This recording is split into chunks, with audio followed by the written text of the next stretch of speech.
The Daily Californian is excited to welcome you in collaboration with the ASUC Elections Council. The purpose of these debates is to provide a platform for candidates to answer questions about their campaigns and highlight the goals they hope to achieve if elected. The Daily Californian's multimedia department will film the events, they're back there, and they'll post recordings for those who can't attend live. Questions at the debates are not shown to candidates ahead of time, and to preserve editorial independence from the ASUC, the Elections Council had no input or oversight in our question writing process. Candidates will have 1 minute to introduce themselves, and then we'll have 1 minute to answer questions. For contested races, candidates will have 45 seconds to rebut other answers after everyone else responds. We will alternate who responds first to each question. In addition to general questions, we have 2 personal questions for each candidate in contested races. And we'll then take 2 audience questions for each race. I also forgot to introduce myself. Hi. My name is Riley. I'm the university editor at the Daily Californian, so I oversee all of our campus coverage, anything from a shooting at Lower Sproul to the ASUC elections. And with me I have our 2 student government reporters. Hi, I'm Ani. I'm one of the student government reporters that entails covering ASUC Senate meetings and anything else related to student government. Hi everyone, I'm Eleanor. I'm also a student gov beat. All right, thank you. Without further ado, we'll get started with our first debate of the night, which is for transfer student representative. Can we get a round of applause for our candidate?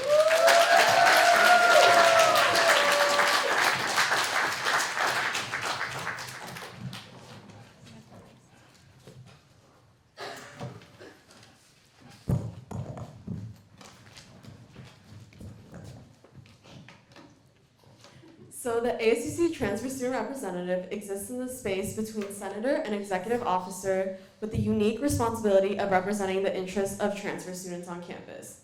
The position is also a relatively new one. The first representative was elected in 2019. Last fall, nearly a third of all newly enrolled UC Berkeley students were transfer students. 2 independent candidates are running to represent them this cycle. Please welcome Sirak Mikhail and Nishad Kaluri. Candidates.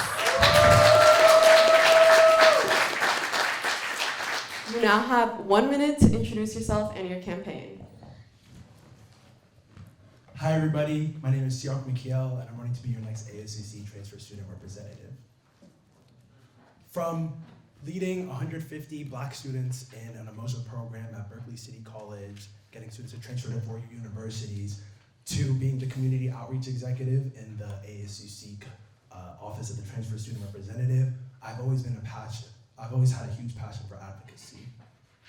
My platforms are diversity, equity, inclusion and belonging, transfer, transition and community, and non-traditional equity and opportunity. I believe that there is a huge intersectionality in our diverse transfer student population on this campus, from student parents to veterans to first generation students. I want to be able to support the vast desires from academic, professional development to a sense of belonging and make sure that we are supported, we are heard, and we are empowered on this campus. Thank you.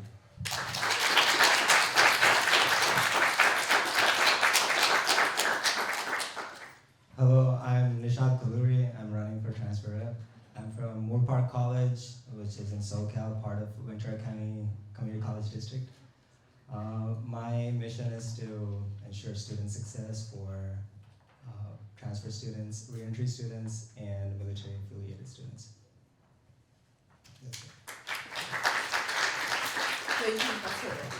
Thank you guys for introducing yourselves. So we're going to begin with general questions for the both of you. We'll be alternating who answers first. So Sirak, you can begin with this first one. Why do you feel qualified to serve as the voice for transfer students in the ASUC? I believe that the transfer student representative position is 1, unique, and 2, extremely powerful. Not really an executive, and you're not really a senator because you have oversee 21% of the population, but you also are able to vote in the Senate. And I think that somebody that is going to be elected into this position needs to be able to have that sort of, 1, understanding of how to work well with people, and 2, know how to fight for things that they believe in. When in the current transfer representative office, I was a community outreach executive which means I would be able to connect with students in a grassroots way through the Transfer Student Center, holding events, whether it's for re-entry students, for student parents. I was able to speak with the UC Regents, and they'd be able to advocate as a commuter student as to what kind of resources I would want to see onto this campus. And I believe that I have the skills to network, to demand, and to make sure that I can advocate as a whole for our various transfer students. Thank you.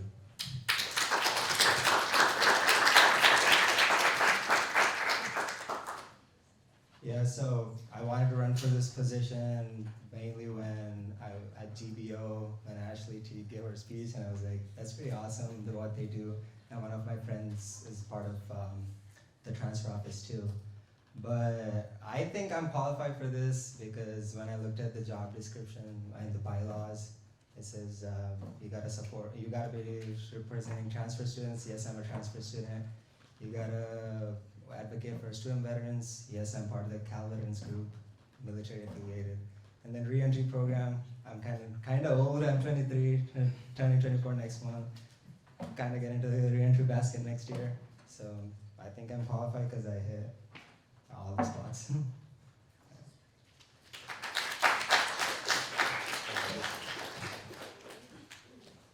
So you can begin by answering this next question.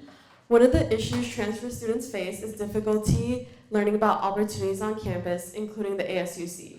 How will you support transfer students in accessing these opportunities? For me, the most impactful moment was GBO. Srinidhi Gopal, the vice president, gave a speech about what ASUC does. Same thing with Ashley T. She did the same thing, introduced me to what different entities on campus are. And for me, it was impactful. This is my first semester here. It's spring. I'm a spring transfer. If it impacted me, I believe it could impact other people, and I'd follow their footsteps to do it more. She was there for one speech. Maybe I would do one more or a few more to represent ASUC and promote our student government.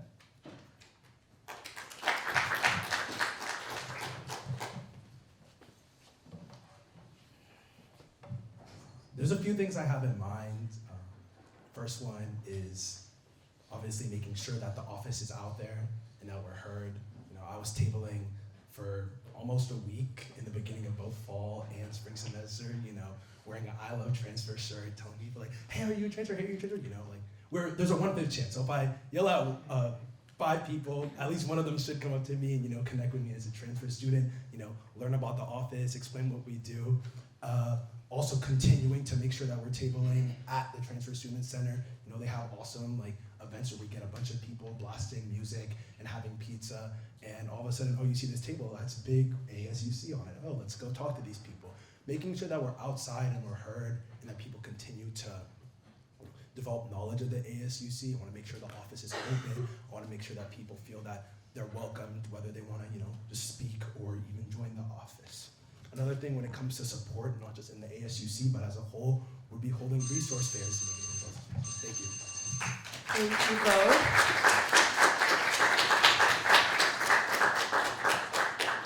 So I apologize for missing this on the first question, but you now each have 45 seconds to rebuttal each other's answers if you choose. So if that is something you'd like to do, either of you can begin that rebuttal. I mean, you have good ideas, I'll take notes. Yeah, no worries. Okay. On to the next question. So, and Sirac will start by answering this one. The transfer student representative is not quite an ASUC senator, but also not an official executive, as you mentioned. How will you navigate this in-between status, and do you have any plans to change the position? Before the time starts, C-Rock. That's C-Rock. No, it's Sorry. okay. Can you say the question one more time? Yeah, definitely. The transfer student representative is not quite an ASUC senator, but also not an official executive. How will you navigate this in-between status, and do you have any plans to change the position? Thank you. Yeah, like I said before, it's a kind of complicated position, right? Kind of like in between there. And I believe that's good because I want to be an anchor, right? We have a couple transfer students that are running for Senate, and I would love to see transfer students, plural, in the Senate next year and be able to have that sort of anchor to connect to the Senate and be able to create and empower the transfer community even more, right? Just as an office, as the TSR office, I don't think I would want to change anything. There were a few bylaw changes this year, making sure that we would support more students, and I'm an advocate for that. When it comes to changing it, I don't really have any other plans, but just making sure that out there and being that advocacy and the support so that hopefully there are transfer students in Senate, we can be able to continue to power transfer students and have more representation in the ASUC. Thank you.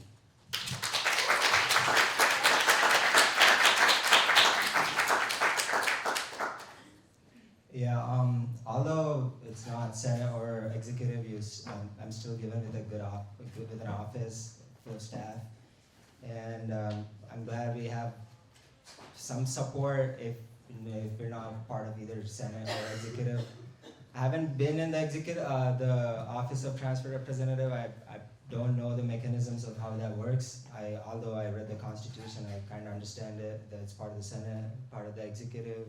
You do the ex officio voting, it kind of counts but doesn't count. But I think I should be in it, and once I get to know what this position actually entails, if it requires any changes, I'll be the first one to do it. You once again have 45 seconds each to rebuttal if you choose. Okay, great. So we'll move on to the next question. Starting with Nishad again. So the transfer student label often intersects with other identities, such as re-entry students, formerly incarcerated students, or military veterans. If elected, how do you represent these intersectionalities? So, first thing I would do is partner with Student Veterans Association of America. They continuously advocate for GI Bill, enhancing the GI Bill. There's students here on Chapter 31, 32, 33, Chapter 1606. All these benefits, that military is complicated, and they continuously advocate for that. I would partner with them so that we have federal advocacy in that area. And also, the Cal Veteran Service Center does a great job. I would make sure to help them with the events and make sure our military students are welcomed here. With re-entry students, I believe there's this group called OWLs. They meet every other week, and I would love to get into their meetings and see what's up.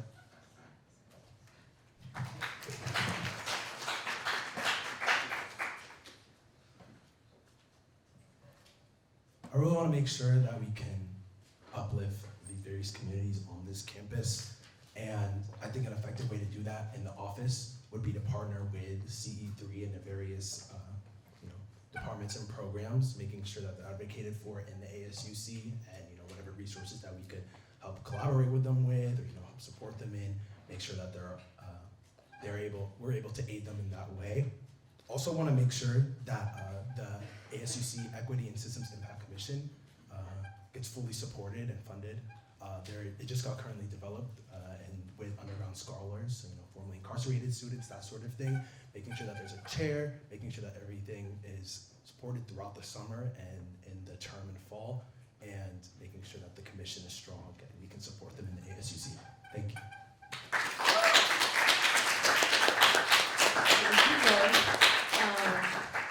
You again have 45 seconds to rebuttal if you choose anything. Okay, great. On to your last general question. Many transfer students have the experience of being excluded from RSOs that rarely accept them. How will you work to encourage greater diversity in RSOs, especially as it relates to transfer students? So in the office currently, we're working on anti-bias training, and this would include three pillars. The first one would be making sure that ASUC elected officials would have to go through this training. The second one would be through RSOs, making sure that these competitive clubs understand and are not able to not stigmatize against transfer students. The last one would be just through an administration and school-wide as a whole, whether it's a GBO and whatnot. Just making sure that people understand and lifted. I believe that the transfer student agenda and the transfer student ideology as a whole is such a power and a privilege to be able to have on this campus, right? You have people that are taking 2+ years, working full-time jobs, becoming parents, going to the military, doing all these various things that people that came out straight from 17, 18 years old didn't even have a chance to do, right? This university should know that this is a privilege to have this many people on this campus that are thriving and succeeding and having power. There's recently a video that was made. Oh, it's time. But thank you.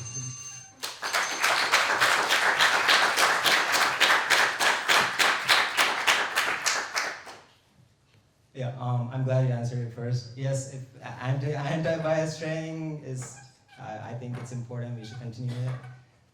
But like we talked during the Daily Cal interview, if you're a spring transfer, there's no way you're running for an ASUC office, because for me, this is too early. And if I ran next year, it's gonna be too late because I graduate in fall. So we should start with ASUC. Like I was thinking of having a staggered election where half the Senate goes for election in the spring, half goes in fall. So if ASUC can take it up, I think other RSOs or anything we support are gonna draw some inspiration from us. That's what I think. I'm gonna ask one final time if you guys have a rebuttal. No. No, okay. On to your candidate-specific questions. We'll start with Nishad. So this first question's for you. How will you handle the transition of leadership from community college to the ASUC if elected? Leadership, student leadership, or the? Just generally, you mentioned in your profile that you have leadership experience in community college. I don't think it's gonna change. It's the same people, like Moore Park College. Those same people who transfer here. So if I'm representing the same transfer students, I don't think I should be changing. Yes, it's a bigger organization. It's we're 501c3. It's unincorporated. It's independent. It's different than what I did at Moore Park College. It was part of the school. We were bound by the district policies with election, with campaigning, with all these things. But here it's great with how it's independent, and I'd love to use the independence to do more and collaborate and for a better future for the students. Thank you. Your final question. One of the concerns you highlight in your profile is high turnover in the ASUC, especially in the transfer representative's office. If elected, how do you ensure retention among your own staff? Ensuring retention, I mean, I'm gonna ask them if they wanna work, if they wanna continue with me. If not, yes, well, I gotta hire new people, but that was my issue because when I was in the student government at Moore Park College, community college, you go in and then you take over new projects. There's no continuity to anything. I mean, most of the issues we take on. Same thing, I've started a few issues, the next board comes in, it's hard to continue that. And I would love to continue whatever you all doing, and I honor the tradition, I honor the institution, and I respect the people who worked in the past, and I'd like to continue that. Great, thank you. Now moving on to your individual questions. Starting with your first one.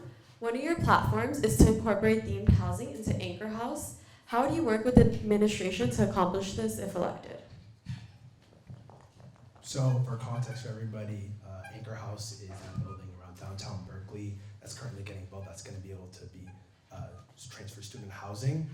And this is really exciting, making sure that we have more availability for on-campus housing for transfer students. One thing I want to be able to support is themed housing, whether it's re-entry themed housings, even maybe student parent themed housing, and making sure that there's Afro and Latine student housing in this place.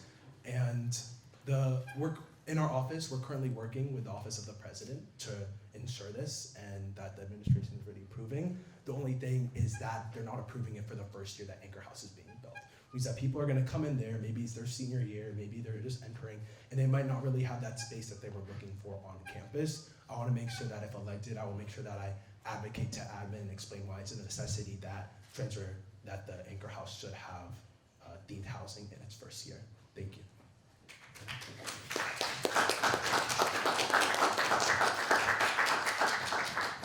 For your final question, one of your goals is to increase diversity within classrooms, particularly with Black students who make up only 4% of the student body at UC Berkeley.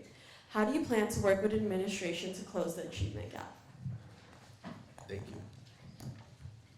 So for context, the program that I led in community college is called Emoja. It's a Black transfer program that helps streamline, student success towards 4 universities. I was able to lead as a student, whether it's gaining tutoring access, connecting with various UCs and CSUs, making sure that the students were supported throughout their time at community college.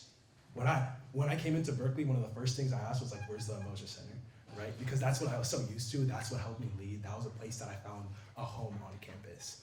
I found Fannie Lou, the Black Retention and Recruitment Center, and it's a really good resource, but I wanna make sure that they can adhere more towards the transfer students. So what I would do in order to streamline Black student success on this campus is help and connect with admin, connect with Fannie Lou, and develop the first ever Emoja Black Community College Resource Center in UC Berkeley. Thank you. So, we're now going to take 2 questions from the audience. Yeah, how exactly are you going to deal with the housing crisis that exists, especially for transfer students who don't have guaranteed housing coming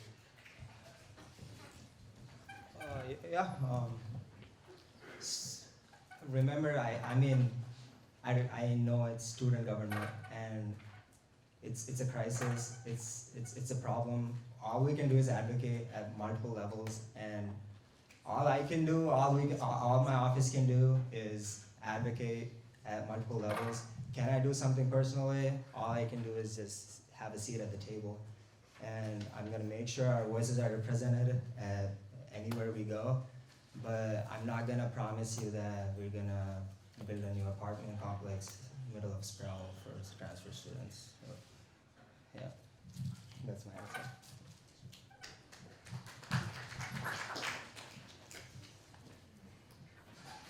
Yeah, first off, I think Anchor House is going to be really great. We're going to see a lot of transfer students get supported in that space, which is crucial. I have a couple friends that are going to be living there next semester. When it comes to, I actually agree with Nisha a lot, where it's like, I want to make sure that we amplify voices, right? I want to listen to various communities. I want to make sure my office is open. I want to make sure that people know that they're heard, whether they want to join the office or be represented in some sort of way. When I go to admin and explain to them what resources we need. A key thing that I want to do is to increase the transfer students task force. If elected, I'll be the only person. I want to make sure that I want to demand to administration that there's more student representation in the transfer student task force. Thank you. Thank you both. Let's have one final round of applause for our first group.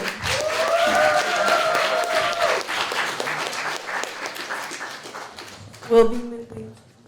Oh my god, that is my bad. There's one more question. Anyone else have a question?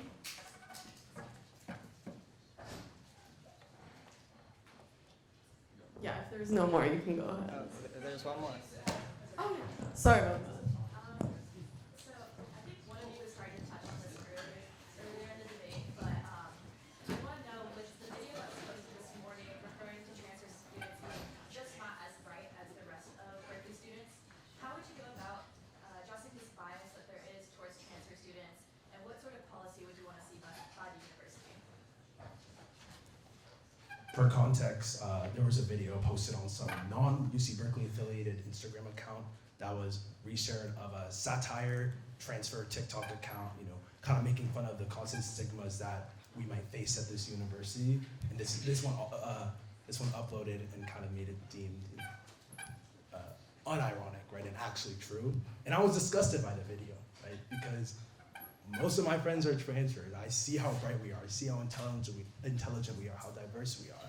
I just want to make sure that, including uplifting the transfer community, right? I want to make sure that we ensure this anti-bias training. I want to make sure that my goal is to be able to change this agenda on this campus. Thank you.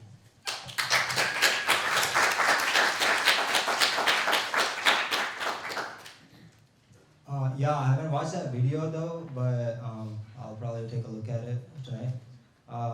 But it is true, like when I was at a community college, I teach tennis as my job, and then when I tell these kids I go to community college, yes, they laugh at me. I mean, that's true, like people do think that, and it's a fact. And yes, here we can probably tell people to not say it or whatever, but in the state or in the nation, it's a prevalent thing. And all I can do, or all we can do is like be successful, be great representatives of community college, and just yeah, that's all we can do. I can't silence these people. All right, now for the actual final round of applause for these students.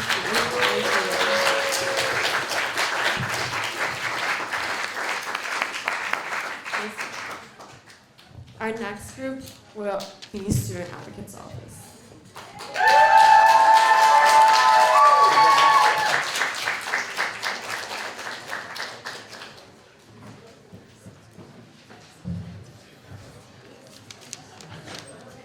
So there's only one candidate running for the student advocate role, Antonio Caceres.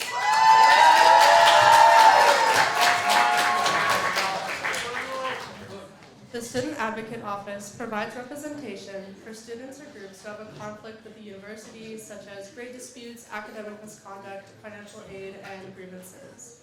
Antonio, you now have 1 minute to introduce yourself and your campaign. Hi everyone, my name is Antonio Cáceres and I'm currently running to be your next ASUC student advocate. I am a current third year student here studying history and public policy. I joined SAO during my freshman fall and I've been in it ever since. I'm currently running on 3 different platforms. The first one being increasing basic needs security here on campus, demanding structural change, as well as creating restorative systems. I'm running today because of the experiences that I've gained from my casework within SAO. I've seen what it's like for students to run up against punitive systems from the university, and I believe our students deserve more. They deserve more from our university as well as from our ASUC, and that's why I'm here today asking for your vote.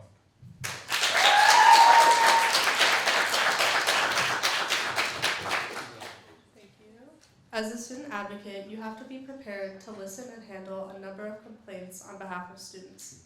How will you hold yourself accountable to this responsibility as an unopposed candidate? Thank you. I know that even though I'm unopposed, I seek to intend to work to get all of your guys' votes. I don't want to just sit back and just get elected. I really think it's important for people within the student body to know who I am, to know what my platforms are. And as student advocate, I think I would be incredibly open to feedback. SAO really tries to be incredibly feedback oriented. Every single time that we close a case, our directors send out a feedback form to students. Any student can reach out to our office, request a meeting with me, request to talk about different policy issues that we're working on. I really see SAO as trying to maintain transparency not only within our office, but also within the ASUC. The role of the student advocate is really to be the campus public defender, and that means holding both the university and our ASUC accountable.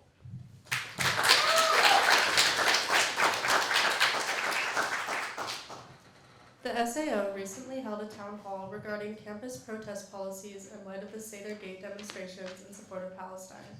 How will you further these discussions between administration and students next year?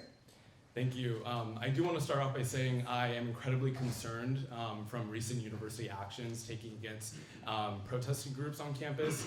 I do believe the university is selectively enforcing policies against different groups on campus, and they are specifically targeting students protesting in support of Palestine and People's Park. The role of the Student Advocate's Office is to stand and make sure that we are protecting the right to protest here on campus. And so as you already mentioned, SAO has held a town hall where students can express their direct feedback to us about what their concerns are with potential changes to various policies on campus. SAO was founded in 1967 out of the free speech movement, and protecting the right to freely express yourself and freely protest is central to what we've done for over 50 years.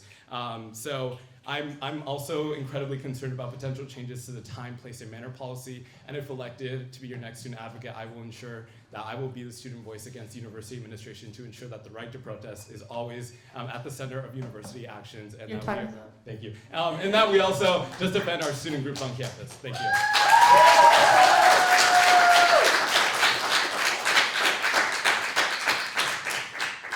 What are your internal goals for the Student Advocate's Office? My internal goals. One of my #1 issues is making sure that we have great retention within the Student Advocate's Office. We already do a really great job, but I think because we have so many people staying within our office, that can sometimes lead to burnout. And I know that especially the caseworkers who work within our office do such an incredible job.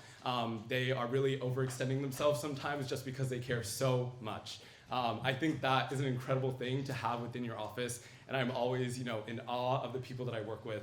And I really think that one of the things that I'm really focused on is making sure that we're taking care of our caseworkers, that they feel supported, and that we have also new opportunities for caseworkers to learn and grow. If you're a conduct caseworker for over 3 years, I'd really like to, open up some opportunities for you to engage in casework in potentially other divisions. But I think centering caseworkers should always be at the center of any student advocate who wants to take over this office.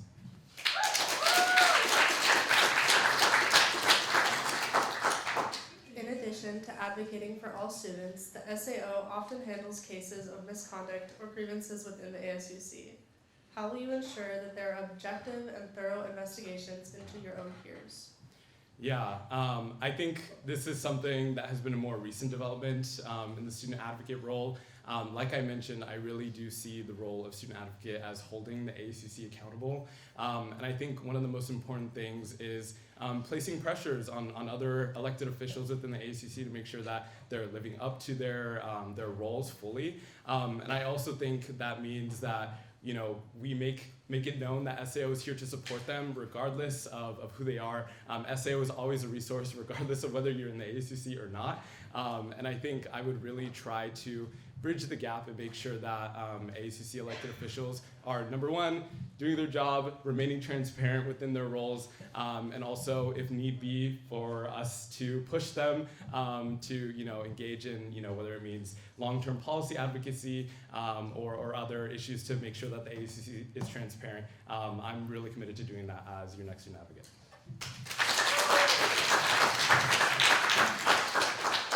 This is your last question. What is the biggest challenge you anticipate facing the SAO next year, and how will you address it? I think for next year, we're all aware we're getting a new chancellor. And I think that one important thing is for SAO to set the tone early.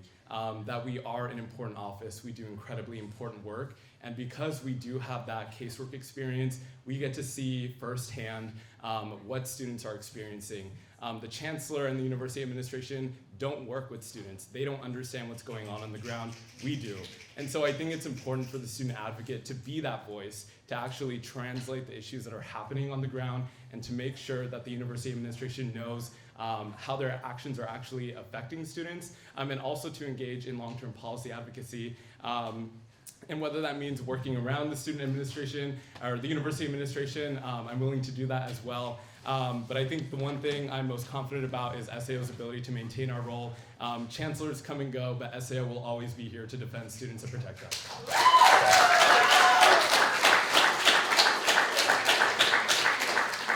Thank you. We're now going to take 2 questions from the audience. Anyone? Yes. What has been your biggest accomplishment in the SAO office? It's not just my accomplishment, but I have gotten to work very closely with our current student advocate related to a grief absence policy for students. This has been something that SAO has been working on ever since 2018. 5 student advocates have worked on it, but Ari got it done. And I'm very happy to have worked with her on this project and to have supported her. I drafted a little bit of the language and presented it to the academic senate with her. It's currently on track to pass, and we're going to be moving into the implementation phase. I think it's super important we have a student advocate who understands what the policy is and understands how to implement it in a timely manner.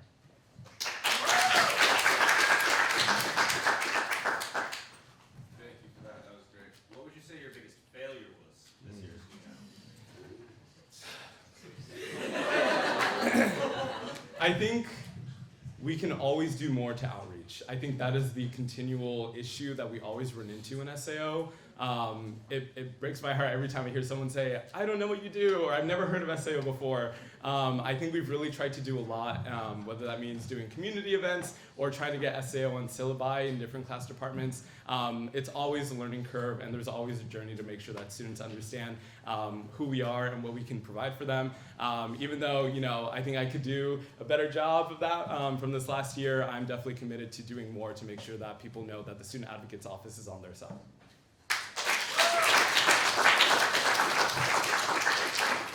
Thank you. Everyone give a big round of applause to Antonio.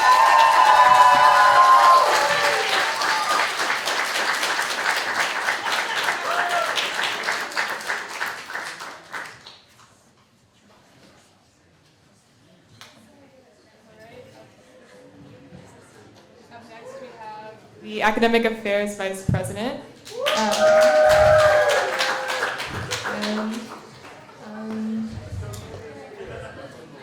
So the Academic Affairs Vice President oversees policies that impact the academic experience of the entire student body, such as restoring alumni email access or advocating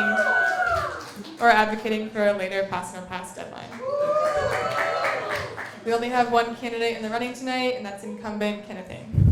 You now have 1 minute to introduce yourself and your campaign. All right, hey everyone, my name is Kenneth Ng, and I am running to be your Academic Affairs Vice President, again. A bit about me, I'm a third year at this school. I'm a physics and math major with minors in data science and public policy. And I'm really running, again, for AAVP for the same reasons I ran last year, and that's to give students multiple points of access to university administration, whether that's at the campus level, whether that's at the department level, or whether that's at the college level. And so right now, a lot of the times, university administration tries to divide students among these different departments and these different branches. My goal as AAVP this past year has mainly revolved around fixing those issues of division and to really make sure our student body is one cohesive unit that is able to advocate for the policies that really benefit all students. Yeah.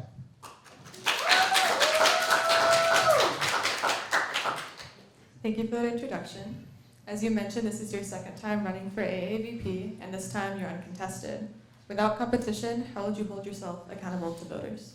Yeah, for sure. I think this is a problem that like any uncontested candidate faces, Antonio mentioned before, and I think a lot of it boils down to how the candidate treats transparency and outreach. I think this past year, I haven't done nearly as good of a job at outreaching to different student groups as I would have liked, and so I think going into next year, one of my main priorities is to be able to set up a system that I'm able to systematically collect information from students about what they really feel, about what the ASUC is doing, and what the university administration is doing as a whole.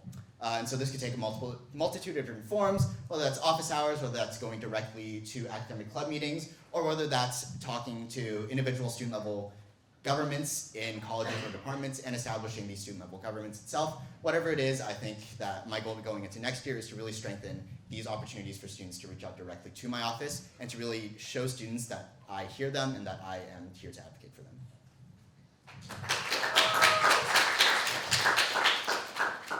In your profile in the Daily Cal, you said you realized it takes more than 1 year to get things done. What will you do differently in your second term to accomplish the goals of your campaign? Honestly, no matter who sits in this position, a lot of the times the projects have to carry over year by year. My predecessor, James, started this proposal to to make all classes in your first year or your first semester as a transfer student to be completely PNP so that students wouldn't have to feel the burden of like coming into college and then having to adjust to all the new barriers that exist in college that don't exist in high school. This was something that was started 2 years ago, and I perceive this is going to be something that AAVPs are going to have to advocate for many years to come. And so I think it's really upon my office this semester and this year, especially going in as an independent, to really establish ways for future AAVPs to receive the institutional knowledge that I have and that all the previous AAVPs before me have also had. And so I think by making sure that all students who want to run for AAVP have this institutional knowledge, we're able to carry over these projects year over year and fix this problem of not having like enough time to do our projects.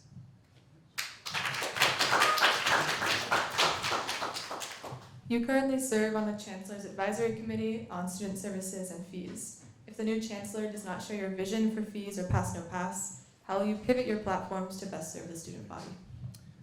Well, I think one of the greatest things about Berkeley is that a lot of the times the chancellor isn't the person who makes like the decision. A lot of the times you have to understand which person in administration is really in charge of the decisions that you are trying to advocate for. And so luckily for us, the chancellor usually acquiesces to whatever the vice chancellor of student affairs and the vice provost of undergraduate education say about what we want our student fees to be used on.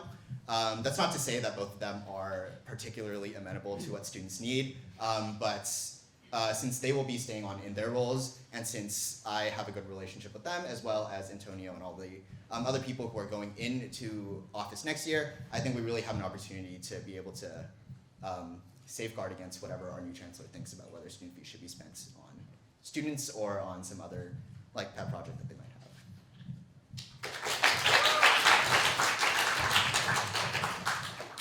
In your profile, you said, quote, "The ASUC as a whole has done a good job of getting our shit together, despite bureaucratic barriers." Many students might disagree with that assessment. How will you better communicate your accomplishments to the student body? Yeah.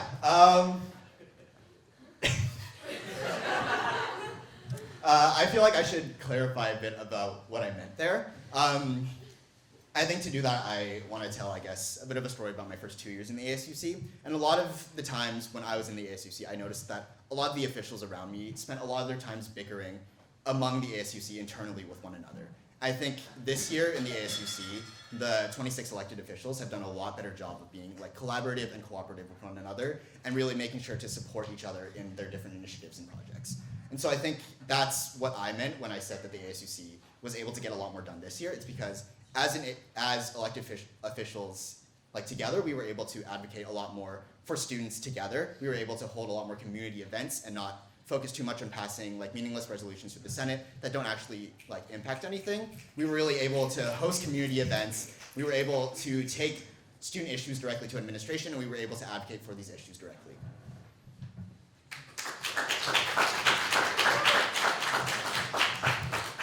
This is the last question we have for you. One of your platforms seeks to reduce the authority of the ASUC and allow departments to advocate for themselves. How will you accomplish this while avoiding recreating the same bureaucracy that plagues the central administration? So I think there's two parts to that question. The first part is how I'm going to accomplish this. And this is a project that I've been working on throughout this year, albeit it a little like low-key, I guess. And that's creating college-level student governments for every single college on campus. And so we've made good progress in doing this for CDSS, for COC, for COE it already exists. And yeah, so these three colleges we've made good headway into creating this, and we hope to do this for every single college that exists on campus. And as to how to avoid bureaucracy, I don't view creating these individual student governments as increasing bureaucracy. I view it as a way to counter the bureaucracy that exists in administration. Because a lot of the times, it's because of this bureaucracy that decisions get thrown down to the department level and to the campus level, not the campus level, the department level and the college level. And by having students directly at the ground in these departments and in these colleges that are engaged in student affairs and academic policies within their individual departments and colleges, we're able to counter the tendency for administration to kick those decisions down to the lower levels. We'll now take 2 questions from the audience. Yeah, so we talked a lot, and I see you do a lot of work for your pass policy in the first year. I think it's one thing to change policy on a wide level, but there's also a resource gap, I think, that exists that like prevents students from succeeding in their first academic year at Berkeley. And I'm wondering what you might do to prepare students before they come to Berkeley and in that transition resource-wise in that first year. Yeah.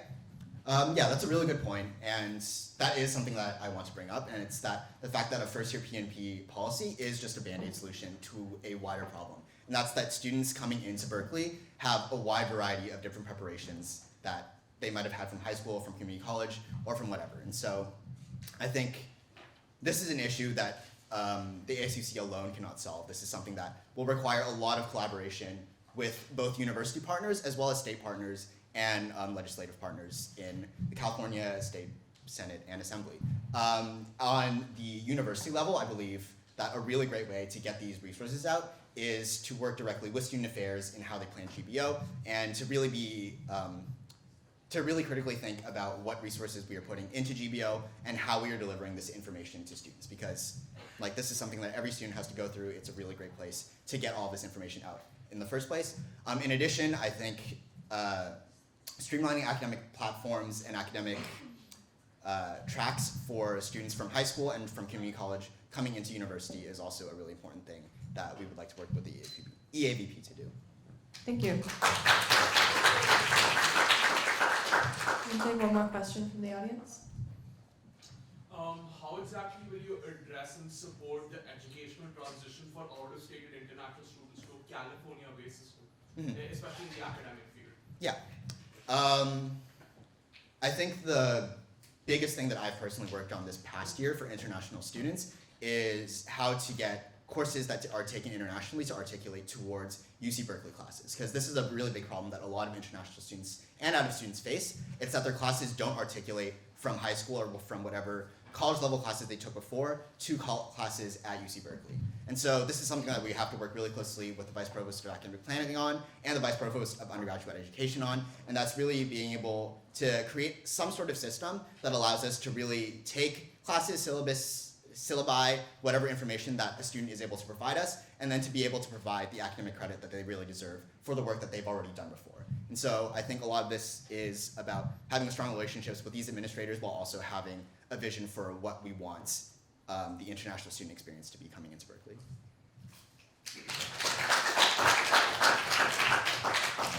Thank you so much, Kenneth. Can we get another round of applause, please?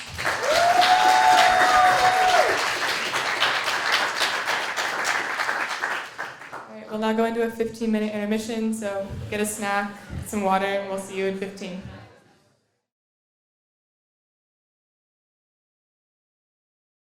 The next section is for Executive Vice President candidates.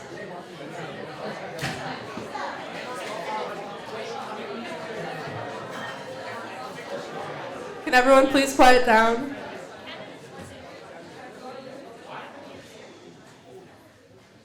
Thank you. Can we take our phones? Okay, so the candidates for this section are Robert Carrillo, Divrati U, and David Chopra.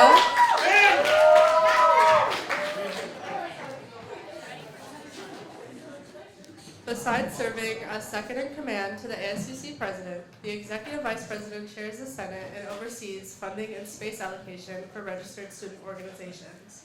Shri Gopal, the current EVP, is vacating the spot to run for president, leaving room for 3 candidates to run to replace her. Candidates, you now have 1 minute to introduce yourself and your campaign.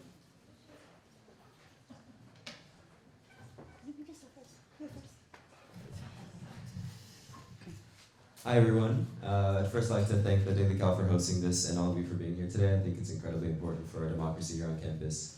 My name is Robert Mendoza Carrillo, my pronouns are he, him, and I'm running to be your next ASUC Executive Vice President. As a son of Mexican immigrants, I know what it means to have to struggle for a better life, and I want to use that personal understanding that I have to better empower students on our campus so that they too can live a better life on this campus. Currently, Evans Hall is about to close down. That's 12% of general assignment classrooms. Our RSOs are already struggling to find space to meet, and I don't see enough from the university in terms of what they're going to do to ensure that our RSOs are able to cultivate the community that students rely on to succeed. The ASUC website is also currently failing at representing information properly to the student body. This directly impacts RSO's ability to seek funds and students to know about what the ASUC is even doing. As Chief of Staff to current Senator Andrea Jimenez, I plan to utilize that experience and my experience in the Latin American Leadership Society to better serve Your the time student is body. up.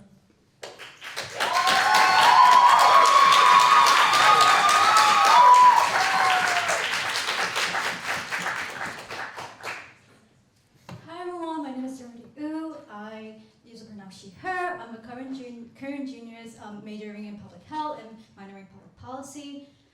So as an asylee, I was an international student, but now I'm an asylee, and I'm also a daughter of immigrants who actually, my dad is from the Yunnan province and my mom is from the Hakka province, and they actually migrated, their family migrated to Myanmar, which is in the war right now, so that's the reason why I become an asylee here. So I actually know all, the struggles of how marginalized students feel, because I have been working hand to hand ever since I came to Berkeley as a student.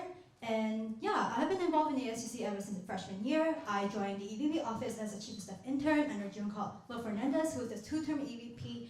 And I ran for Senate as a freshman. I actually won, which was really because of community members that supported me. And I'm still grateful for the opportunities that I had, because right now I'm serving my second term, and I would really like to continue and serve the community as your next ASUC EVP. Thank you.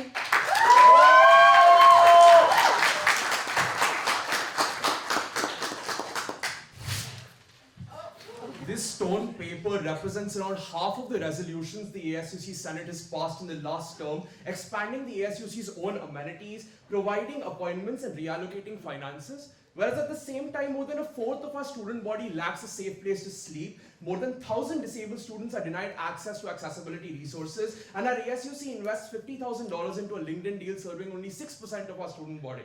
On-campus housing is at twice the market rate, with 75% of students restricted to off-campus housing priced exorbitantly above the national average. UC regents and university administrators are restricting our student freedoms in response to protests every single day at Sather Gate calling for divestment from genocide. Self-preservation, empty promises and political occupation, that's what the ASUC has evolved into. My campaign will tear down this disconnect of the ASUC from student issues and make the ASUC morally accountable once again to the students it represents. Thank you. Thank you all for introducing yourselves. As a reminder, I'm going to ask you 5 questions, and I'll tell you who answers it first, and then you'll have the opportunity to provide a rebuttal. So the first question starts with Robert. As EVP, you preside over the ASUC Senate meetings and issue a tie-breaking vote if necessary, but tie votes are hard to come by when senators don't attend. How would you encourage regular attendance as the chairperson of the Senate? I strongly believe in the importance of developing personal relationships with every single person in the ASUC. As Executive Vice President, I chair the Senate. That means I have to be in direct contact with all the senators, and the first thing that it is in terms of holding them accountable is developing these personal relationships that I can then leverage when it comes to their random disappearances from meetings, shoot them a simple text, and also work with the CPO to also hold them accountable, because the CPO is the appointed officer in the ASUC that manages their stipends. So by coordinating with the appropriated appointed official and developing these personal relationships with every single senator, that's exactly how I plan to both hold them accountable and ensure that they are attending the very meetings that they decided that they would attend when launching their campaigns for ASUC Senate. On top of that, I also plan to meet with all the senators that are elected over the summer to establish plans for their own platforms to make sure that they actually happen.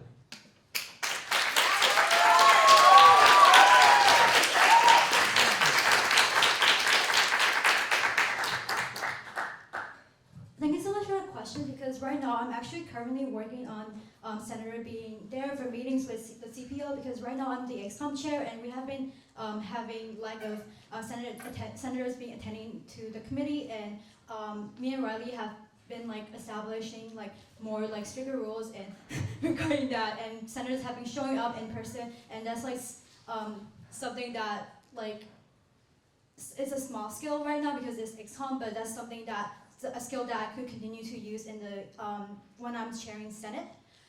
And also, as a Tucson ASUC senator, I actually do know how the ASUC operates and also the bylaws and almost everything, because our office did summarize all the bylaws during the summer to make it accessible for all new appointed officials or even more from the student body as well. And also, I will be also holding weekly ASUC senator office hours kind of thing starting next semester if I get elected, so that student body could have access to the senator. Your time is up. Thank you.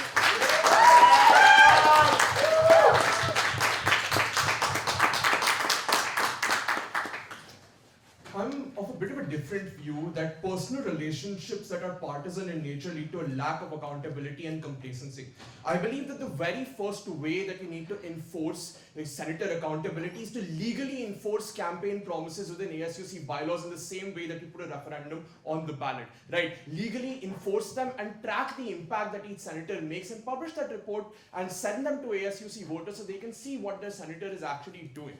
Right. I think second of all, you need to cap procedural motions. If more than 75% of your Senate meeting is spent in recognizing speakers and then making appointments, I think that's counterproductive to the purpose of the ASUC. And lastly, I think from the personal relationship points, we need to reform the slate and political party system that we currently have. Independent senators are responsible for most of the resolutions that are introduced on the floor of the ASUC Senate that effectively target policies that affect students, and I think independent senators should be the ones only leading this change. I think political parties are a rudimentary system that has occupied Your the time is ASUC up. for far too long. Thank you. Thank you all. Would any of you like to provide a rebuttal? Yeah. Okay, then. Hi everyone. I would like to put a rebuttal against David. I do appreciate what you said, how to hold like ASUC senators accountable. However, there are like circumstances where there are like campus climate issues that the executives have to like deal with right away, and sometimes that do deviate from like the original plan, because as elected officials we're supposed to serve the student, and also like student priorities always do come first. In almost all the initiatives we do. That's like something that I do want like everyone in the room to acknowledge as well, because as you're sworn in, you have to serve the student body, like any situation, even if it's campus. Thank you.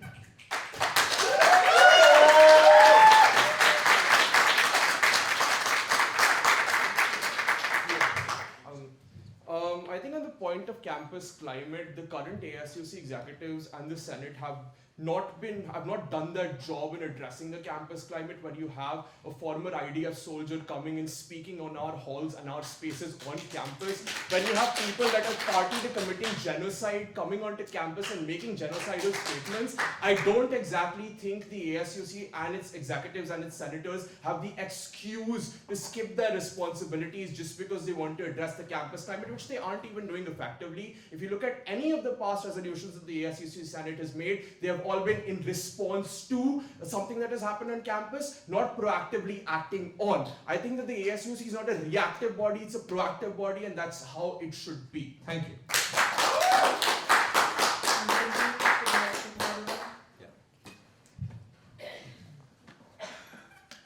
I'd first like to address the comment made about guest speakers in the ASUC. I think that if your main concern is allowing the ASUC to accurately represent student interests, you should be in favor of guest speakers coming to speak to the elected officials.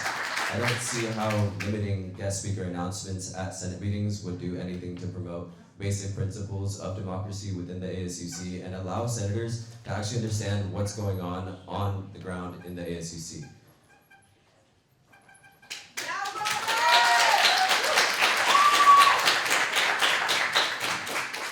Also, I do want to add. We don't have more rebuttals, only one. Oh, sorry. Sorry. No, because I didn't. The next question will start with Bindo. Another day of the EVP, or another duty of the EVP, is appointing senators to committees. How will you make this process as equitable as possible if elected? Thank you so much for asking the question. So, in case you might not know, there's also like intersemester senates, which are held in the summer and which are also held in the winter. However, I feel like the past 2 years that I've been a senator, we haven't been like utilizing that time that much that we could have. If I did get elected to be EVP, I would be reaching out to all the candidates right away when we got elected, and we will. I will like make sure like to learn more about their campaigns, platforms, and everything, so that I have an idea of like what they want to serve. And also, one thing about committees is that the committee's member do vote for like the resolution and so on, except for like the vice chair and chair. So like we have to make sure that every like senators on the committee have no like how do we say it, conflict of interest per se, in terms of like those, so that it will be a fair procedure and to some degree, because we don't want any like bias within those committee meetings. And yeah, and also it's just like reaching out like ASAP and utilizing those intersemester Senate before like Senate starts. Thank you.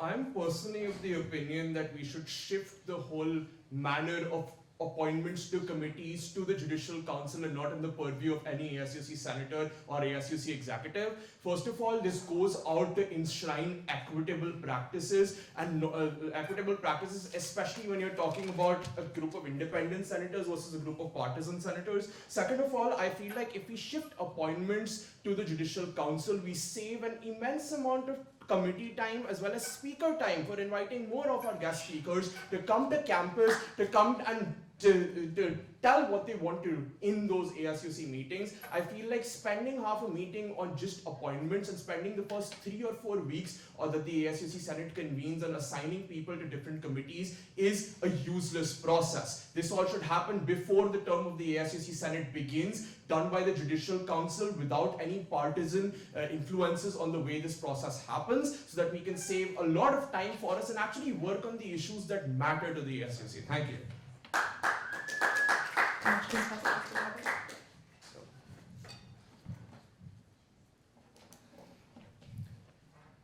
All right, so the question referred to how will we select equitably when assigning candidates, when assigning senators to committees.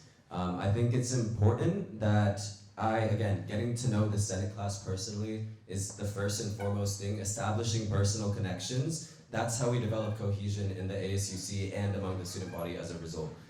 As current Chief of Staff to ASUC Senator Andrea Jimenez, we run an office of 40 dedicated students and 10 executives. I know what it means to identify strengths in every single executive in my office, and I would use a similar mindset when selecting candidates equitably for committees, understanding what their platforms are, which communities they represent, what communities that they represent need specifically from the ASUC. If they're representing communities that are historically underfunded by the ASUC, making sure that they get a spot on FICOM so that they can actually make decisions on behalf of their community and better serve their community when it comes to funding, and that's just one example. Would you guys like to provide a rebuttal? David? Yeah, while I agree with the fact that underrepresented communities need to be placed in things such as the financial committee to provide them the finances needed and to break that essentially systemic cycle of underfunding, at the same time, I believe that identifying the strengths of any senators should not be the responsibility of an ASUC executive that has been elected to that position. What I feel is that that job should be left up to someone who is not inherently biased. I feel like even out of the partisan and independent perspective, a human is fundamentally biased, and I feel like removing that bias is the first key step to ensuring that committee appointments are equitable in nature, and again stressing upon the fact that these commitments, that these appointments waste the time, the meeting time of the ASUC Senate from other more important issues. Thank you.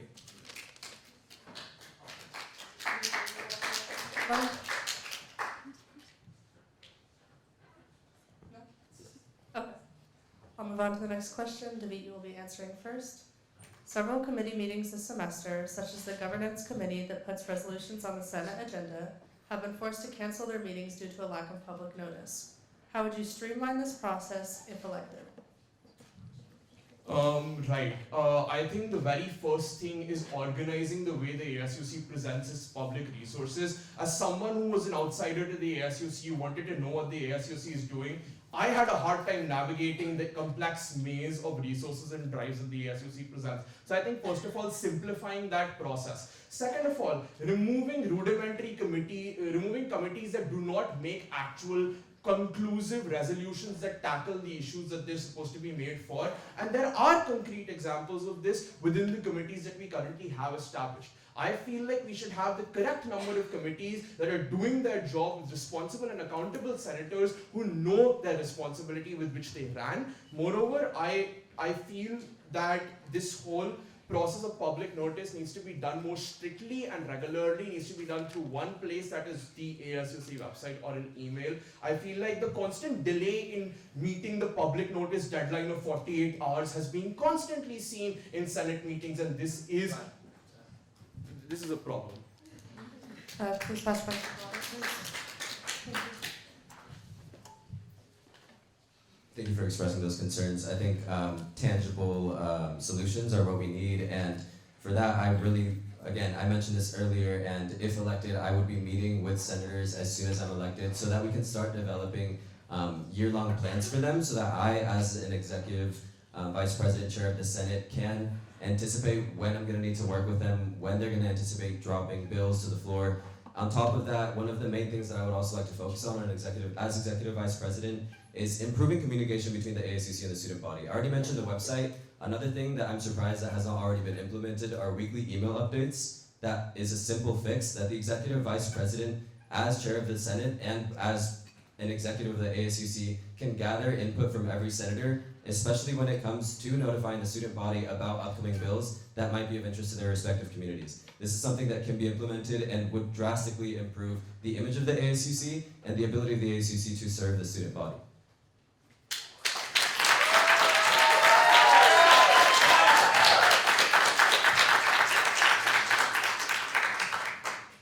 Hi everyone, I just want to say that we're deviating from what the question was asked. It's about public notice. So basically, public notice is actually sent out by the admin office, and admin office and the EVP actually work together according to ASUC bylaw 1201, according to Senate rules.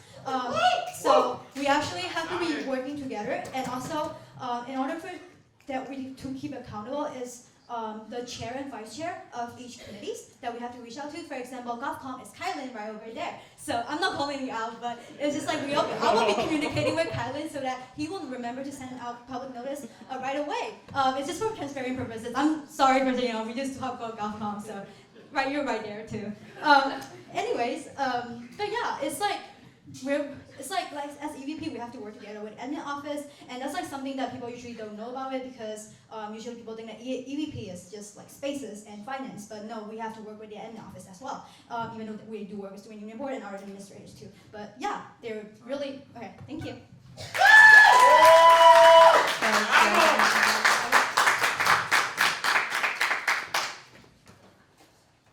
Just a few things to note. The weekly email updates already happen. If you subscribe to the ASUC group, that you go onto their website, go to public notice, subscribe to the ASUC group, you already get weekly updates. The problem with these weekly updates are these are incredibly scattered from different committees. So the conclusive solution here would be to unify them into one and present them as a single email to the student body. Right. I think second of all, meeting with senators has nothing to do with giving public notice. I think those two are mutually exclusive. I feel like it is upon the people who are put in charge of giving public notice to maintain their responsibility and to do their job of giving public notice 48 hours prior. I think the one way to streamline this from the more automated side of things is to make sure that it's only a single email with important updates. Thank you. Can I get a show of hands of how many of you guys receive weekly email updates from the ACC? So my plan is actually to be working with the university to find which listserv that they would be using to already send announcements from the office of the chancellor to make sure that, honestly, whether you like it or not, you receive these email updates. So you have the many resources that the ASUC can provide to the student body. The senators put on amazing events for their communities, but because of the nature of how elections work, they're just unable to communicate that to the student body in general. So by making sure that we reach out to all the students and get a diverse attendance at those events, both those students and the senators can benefit from higher attendance and better resources given to them by the ASUC.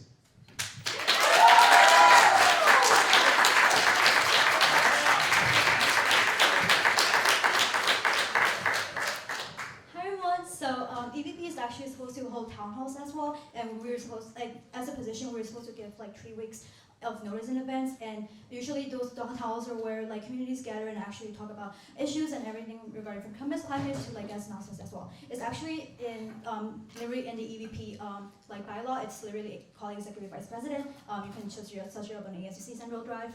But yeah. That's something I do want to acknowledge that, and also I do agree with Robert that we do have to find further way to engage with the student body regarding ASUC's announcement. That's something that I really want to work on if I did get elected with the Chief Communication Officer as well as the CPO, because I feel even though we're improving with engagement, shout out to Jenny, she has been doing an amazing job. But yeah.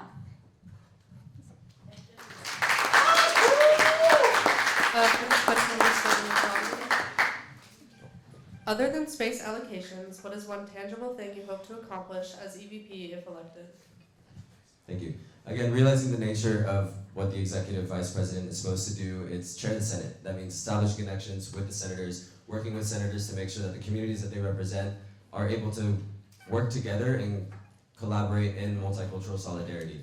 I think something that our campus could greatly benefit from is fostering more multiculturalism.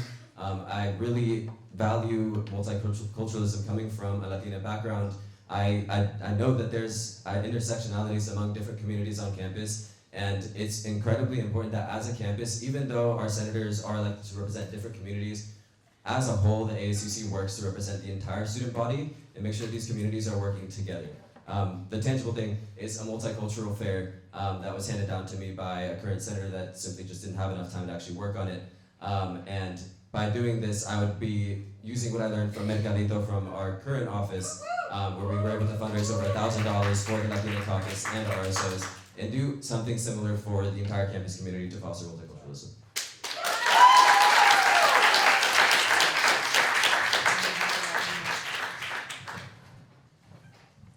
Thank you so much for asking this question. I do agree that multiculturalism is something that I really want to improve on because one of my platforms is DEI wellness and belonging. However, I do want to acknowledge that RSOs can't even do any multicultural stuff without funding. And also multicultural does come in so many forms. It comes from performances, fake and dancers that always dance on Sprout, whenever there's big event. Also it comes from student engagement as well. There are so many types of multicultural form that could come rather than a cultural festival. This is a great idea. I love Anya. She we really want to work on it. But regarding logistics, we do have different communities, and we do different communities have different timelines regarding what they want to do and what they want to do. Because for example, the Southeast Asian Student Coalition, we already have a timeline right out since the start. What we're doing right now, we're gathering for Southeast Asian graduation. Thank you so much.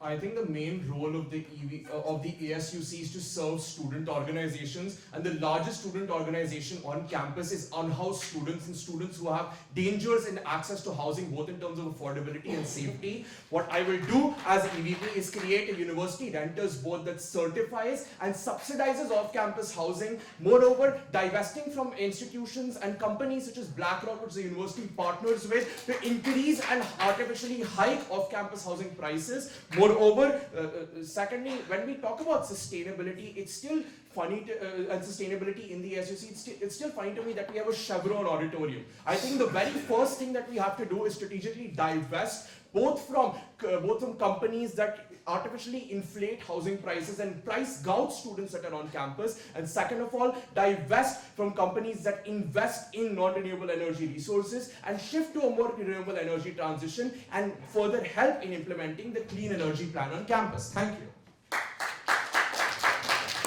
Thank you guys. Would anyone like to provide a rebuttal? Okay, moving on. Oh, you would? Okay. This is not a rebuttal, but I just want to give a shout out to the Eco Senator because we were actually doing green energy thing, even though Ashley's not here, I just want to shout out to her. Their Eco office is awesome. They always do sustainable events, even though I do know that our senators could and also executives could take a bigger role in this, and this is something that I really want to work on as a UVP in terms of sustainability next year with the ASUC senators. Thank you.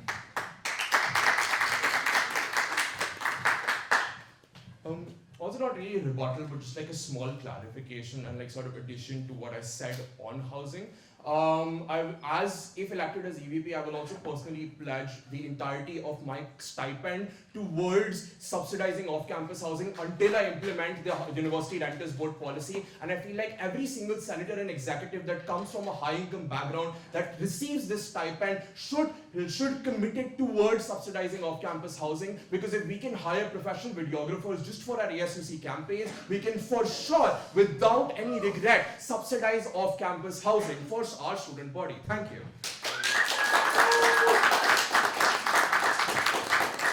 I just want to remind candidates to use their rebuttal time for rebuttals, please. Starting with Finn. You work closely with the Office of the President as the top officials within the ASUC. If elected, how will you navigate political differences between yourself and the President? Thank you so much for asking the question. I feel like both candidates right now are incredible candidates, and I would be so grateful to work with any of them. I feel like I do have a working relationship with Shri already because we did become senator together. We got elected together freshman. She was from the OP office. She was representing her OP. I was representing her EVP. So we do have a working relationship established, and we do work on we did collaborate on some things too. So we do have a working relationship, and I do really want to nurture this if get elected. And Sam, like, I think you're an incredible candidate. And things like, for me, I do keep personal and professionalism different. Even if I do have personal views on some state, if it's like the betterment of the entire student body, that's the decision that we'll be making, because we are serving the Berkeley students as an elected official, and that's just something that I kept reminding everyone, because we're elected to serve the student body.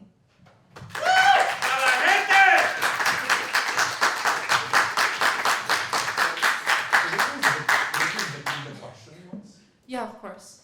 You work closely with the Office of the President as the top officials within the ASUC. If elected, how will you navigate political differences between yourself and the President? I think the best way to navigate political differences is to be apolitical. The last 10 EVPs that we've had have all been partisan, and even more beyond that. I feel like it is extremely important to have our executives be independent in nature. The simple reason for this is an independent executive who runs on campaigns that are principled in nature instead of individualistic, what they do is they remain accountable to their own campaign promises. I feel that the major problem that arises when partisan candidates and political parties occupy the top executive positions of the ASUC is that there's a degree of complacency and not accountability that grows because you're in the same political party. I feel like akin to how other roles in the top executive are independents, even the EVP as well as the president should be independent roles, because while the Senate may be a partisan, inherently partisan body in nature, the executives are apolitical. This is an academic student government, not the White House. I feel like when we have apolitical independent executives who remain to their campaign promises, it just Your works time out is up. better. Thank you. Please pass the mic to Megan.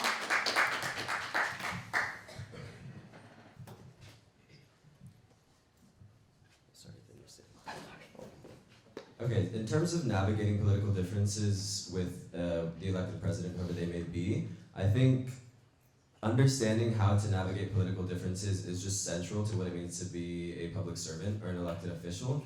Our Senate class is an excellent example of what this means. I've been at various, I would have to say maybe like at least 85% of the Senate meetings this past year, and I've had the privilege of seeing how the Senate operates, and although there are intense disagreements when it comes to student affairs, I do realize that as an elected official, especially as the executive vice president, to work with the president, whoever they may be, it's important to identify those common grounds on where you agree, and at the end of the day realize that you are there to serve the student body. Especially as executives, we're not there to serve one specific community, we're not there to serve one specific interest, we're there to serve the interests of the student body at large, and that means identifying common grounds on issues. Thank you. Would any of you guys like to provide comments?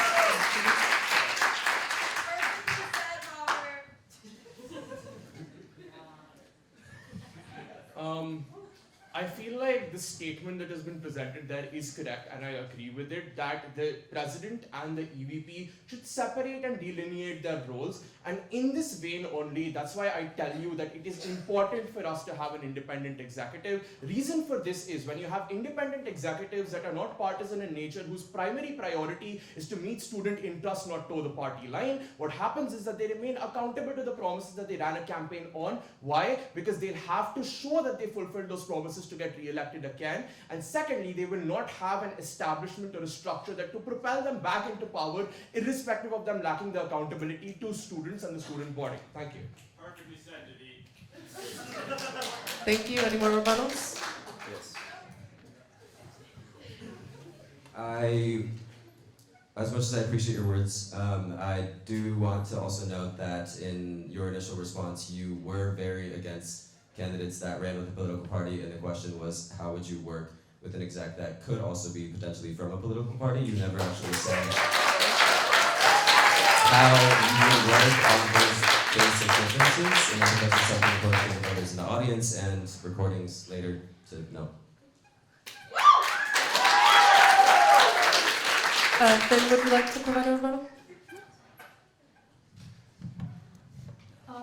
I'm running as independent, like in case like I forgot to tell. But independent since like freshman year. But however, I I do want to emphasize how like even though if you get elected from a party or if you get elected as an independent candidate, you still have to work together and you have to like build those working relationships in order to serve the student body. And that's something that it's like at first it will be really hard to do, but like in the end of the day, you will find common ground in like serving the students because everyone I know in the Senate and the ASUC is very passionate about like what they do, and that's like something that I carry with me too, and that's how they inspire me every day in Senate as well. Thank you. Thank you all for answering those. We're now going to move on to personal questions, starting with David. How will you advocate for students' right to protest amid what you called increasingly draconian practices of the administration regarding the Seder Gate protests?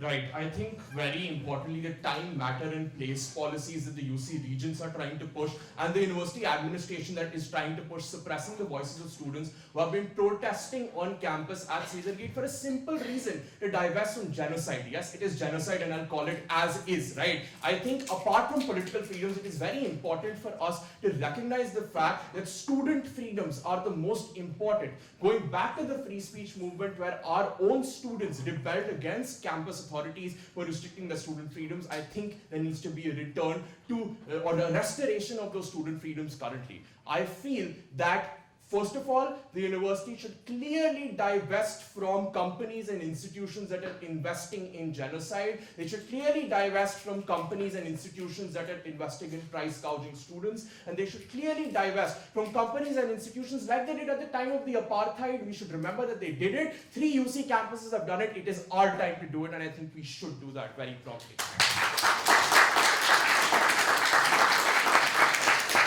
One more question. Much like Sam Brownstein, you are a freshman with little experience in the ASUC. Do you feel that this is also an advantage to your campaign? Sorry if I mispronounced your name, Sam. Right. I feel like the issues that are affecting the ASUC right now are basic needs issues, grassroots issues. Stripped from our political titles, we are all students just like you. And I feel like any student who faces these issues is capable of resolving them because they know what these issues are. Right, firstly. Secondly, I feel that it is very important for us as students to sort of recognize this fact. Yeah. Now, 2 questions for Robert. Is there a rebuttal for? No, there's no rebuttal for this.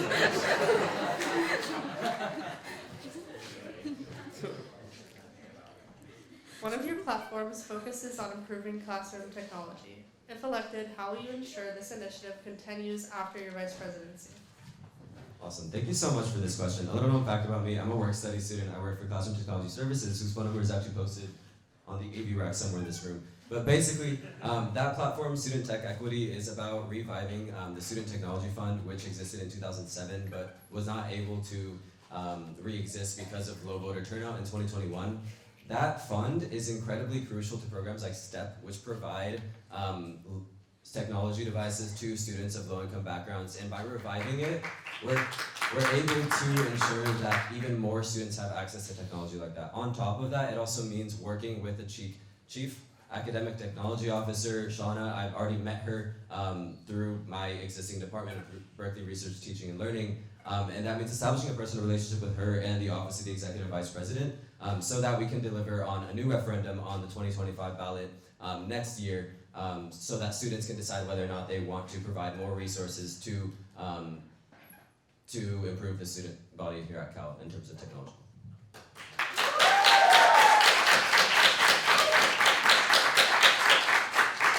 Shrika Paul is your running partner this year. If she is not elected, how will you effectively collaborate with a different presidential candidate? Thank you. I think this is an excellent question, although I have already spoken to what it means to be a public servant and have to work with others already in the Senate whose political stances may be different than my own personal ones. I do something that I have learned throughout my time with the office of Senator Jimenez has been our role as elected officials not to be as speaking on behalf of students, but uplifting the voices of students through my position. I don't want to ever assume the needs of a certain community without consulting the community. I don't want to assume the needs of students without having met every single student. So I think it's incredibly important that if elected with someone other than Shri, that I am also able to understand that they are doing that very same thing, uplifting and empowering the voices of other students. And when I'm speaking with them, I'm speaking with other students. So recognizing that personal aspect and that very humanizing aspect, I think is incredibly important to ensure that I will collaborate with the president, whoever they may be. Thank you, Robert. I now have 2 questions for him. You've been an ASUC senator for the past 2 years. What is one tangible impact that you've made in that time? Yes, thanks so much for asking. Our office has been working really tirelessly for the past 2 years, and we have established so many projects. And however, the project that I'm very really passionate about, it's ever since I got elected, there wasn't any Southeast in the ASUC forum until Senator Decay got elected, and I was like, yay! I could do something about it. So basically, I had this idea of starting a Southeast Asian caucus ever since the first year that I got elected, because I do want more Southeast Asian student voices to be represented, and also learn more about our diaspora and all this stuff. Since last semester, we have our office in Senator Decay's office have been working really close together in order to establish a caucus. And shout out to Althea and Robbie in the room. They have been helping with the caucus a lot. And also we'll be having our first lane tomorrow. So we already have our chairs, and I'm so excited because after this, it's just all fun things and community things. Thank you.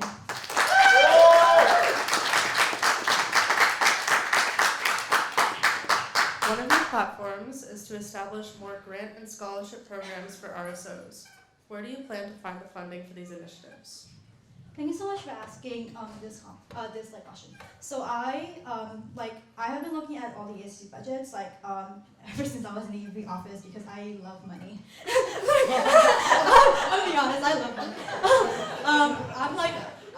These days I've just been I think I've become a finance bro because I've been I've been in talks with Henry and all stuff. I'm just finding ways to how to build revenue, how to do it. The thing is I don't want any more partnership with private partnerships because I feel private companies actually take away from what you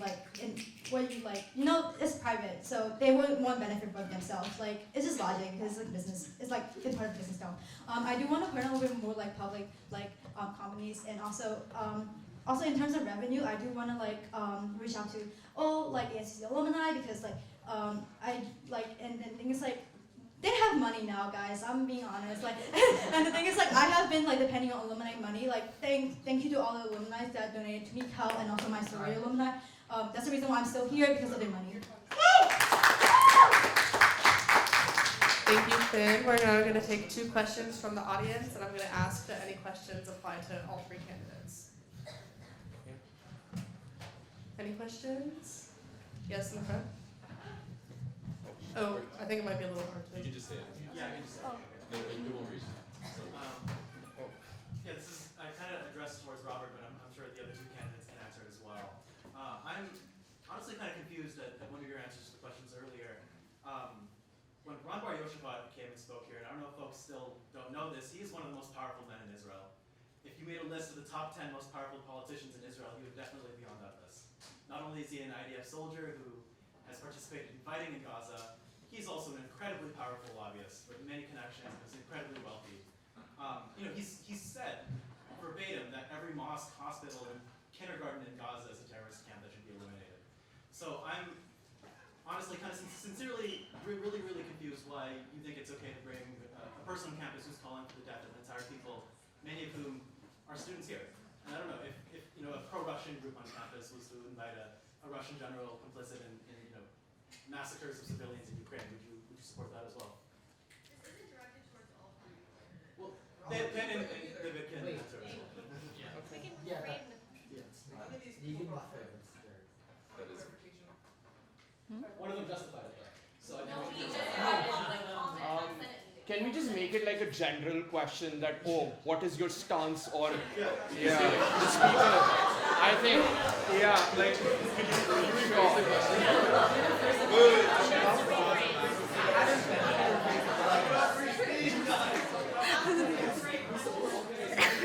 Guys, since that question was directed towards one kid, I'm gonna ask for I have to ask for someone else. You in the dark green. So the Student Advocate's Office has our general meetings every Monday from 8 to 10 p.m., but we've struggled to find a space for our over 70 caseworkers this year because of a bylaw giving priority to Senate committees. Would you be willing to commit to prioritizing this space for our office?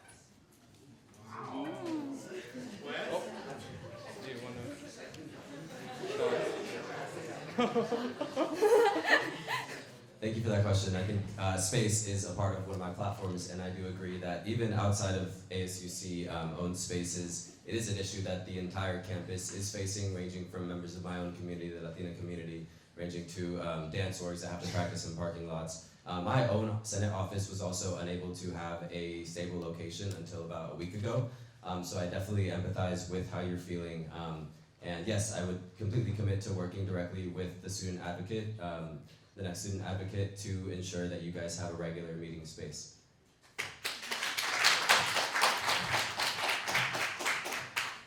Thank you so much for asking. I love the SAO office. I've been working with the SAO office too, like with my personal cases and also like other cases that me and Ari have been working on. In order regarding that, we are talking about spaces 001. So basically, we can change the bylaws to some degree. And the thing is, like, I do want to prioritize more on like if it's like more effective for students, put more into the student body rather than like senators. Like I do know that senators offices do have like community events sometimes, and like such as like holding town halls in like ASUC's chamber. But that's like something that like we could work on together with the spaces director, because the spaces director is also a very important person in order to like design the spaces. And and I'm also like willing to like create like, oh, also by the way, my office doesn't have any bookings because we didn't get any bookings for this semester, so we're stuck in a Senate launch. But I'm willing to work with all like the SSC officials to like kind of get like a little idea of like which Senate office is using what time and blah blah blah, so that we can have like a Your time is up. so that we can work more on the schedule. Your It's time something is up. that Your time is up. sorry.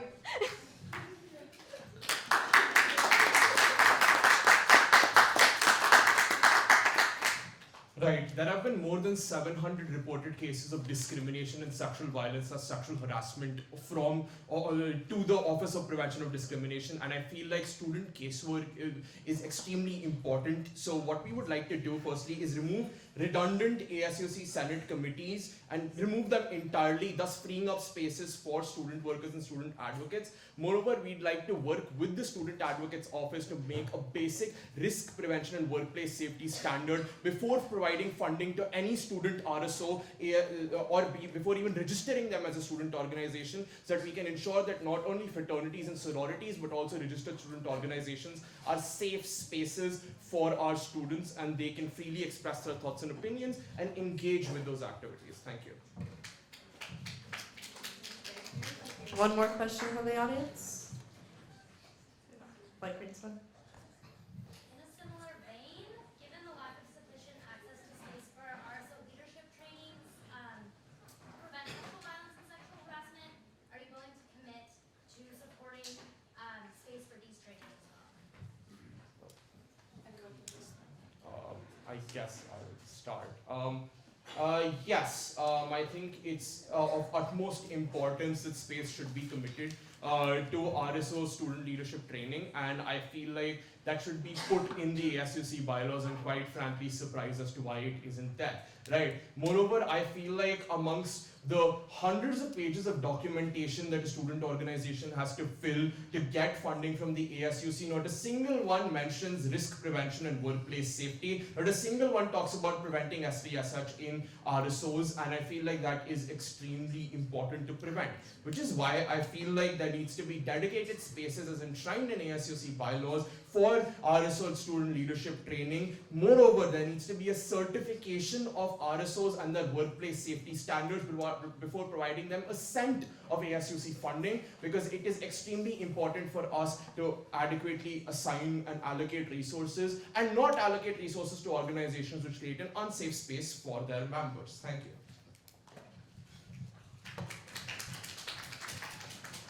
I do want to address, and for further clarifications, we do have senators in the Senate class who have been working with SVSH prevention, with Bearsec Care and Path to Care, and we do have like trainings according to that, and also Party Save That Cow, and also we have been doing trainings with feminists and everything regarding prevention, and also Health Advocacy Commission. I'm actually the sitting senator this year, and we have been doing fentanyl strip tests and also like other harm reduction like projects we have been doing, even though we do need to like expand those resources, like that's like something that I do want to work on as an EVP. However, I do want to acknowledge that there have been like some like works that have been done in the ASUC in the past like 3 years I've been in the ASUC. And also regarding the SVSH prevention like spaces, I'm like committed to like those spaces, because I feel like we do need to give spaces to the survivors and also make sure that it's like a survivor-centered like healing space to as well. Thank you so much for asking this question.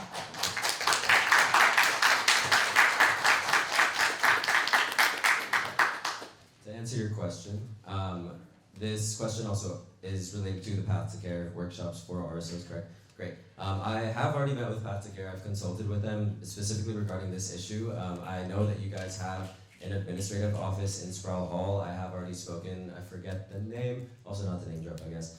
But it means identifying the correct university administrators, since Path to Care does have an interesting relationship with the university, and leveraging my position as an executive of the ASUC to make sure that I'm having the appropriate meetings with respective administrators to make sure you guys have a permanent space on campus as well, not just within the ASUC, to host these workshops, because if we really expect every single RSO on this campus to have these workshops, it's imperative that we actually deliver on having them, giving you guys a basic space to conduct these very necessary workshops. And there's something else I was going to say that I forgot, but I want to talk to you after this as well. Thank you to these candidates. Everyone give a big round of applause to our Executive Vice President candidates.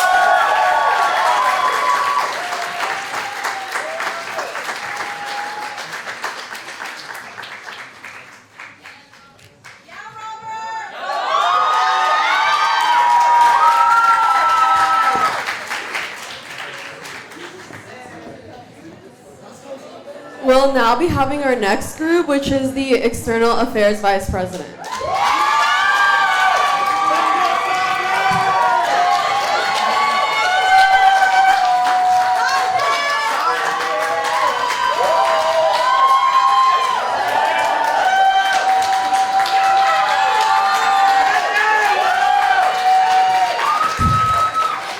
All right, thank you guys. Okay. So the External Affairs Vice President is responsible for representing student voices within local, state, and national government, which includes trips to Sacramento and Washington, D.C. to lobby for university-related policies. Only one candidate is running for next year's seat, Sanvi Arora.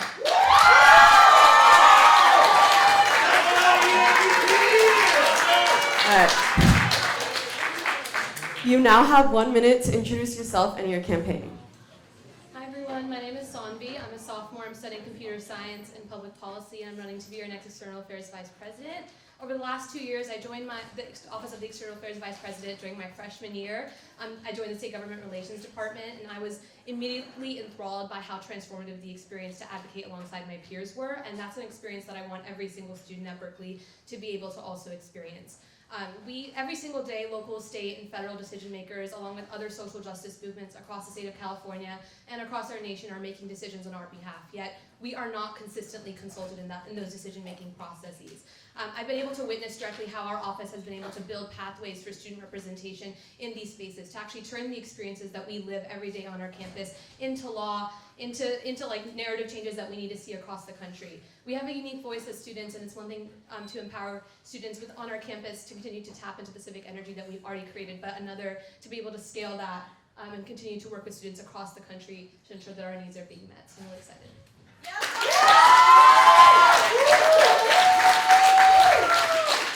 Thank you. Moving on to the first question. Since 2021, EAVP candidates have run unopposed for the office.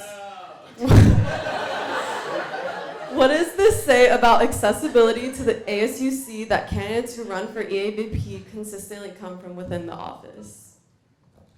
Yeah, I'm I'm happy to kind of clarify sort of the roles and responsibilities of the office and kind of why that might preclude people who might not be familiar with the office already from running. As I mentioned before, we are kind of responsible for networking with a wide variety of institutions, local, state, and federal lawmaking officials, but also other students across the UC, students across higher education in California. We also work very closely with the UC Office of the President and other key players in higher education, and that requires a lot of institutional knowledge and continuity. Every single project that our office takes is not within or bound by the time frame of our school year, but is bound by the time frame of other key players. And I think that's why a lot of the times there is a huge barrier to entry for people not within the office to want to run, because that means that they might not be the best or might not feel the most confident in that role without that prior experience or knowledge. That being said, I do think that I've many times during my time with the EAVP office, a lot of people don't even know that the office exists. I've had many students, especially on our lobby trips, be like, hey, I had no idea that this even exists. So I think we can do a better job of explaining to students what the ASUC actually offers them, the different diverse ways that they serve them.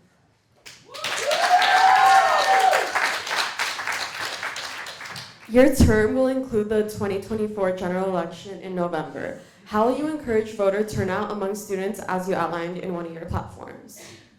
Absolutely. I think what's really, really important is to contextualize this election in the context of students' experiences on campus. I think we go to UC Berkeley, we kind of understand generally lean on our campus among student voters, but I think what's really important to students is the agenda-setting power that comes with this election beyond the election. What actually happens in 2025? What key issues are at stake, and how does that affect students' daily lives? I think when we're talking about civic engagement on our campus and advocacy, I fundamentally believe that advocacy is not an extension of, it is an extension of your existence. It's very innately human to your experience here. So whatever we can do to situate these key races in the context of what students are directly experiencing, I think that's the best way to reach student voters. And it's also something that we do on our campus. I think everybody civically engaged at Berkeley is engaged for a very human reason. They're directly connected to the issues on our campus, and that's what brings us so much collective energy. I think we can tap into that and continue to streamline that and create spaces for that kind of involvement.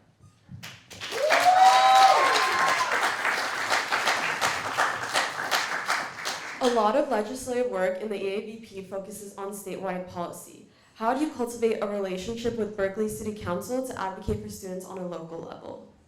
Absolutely.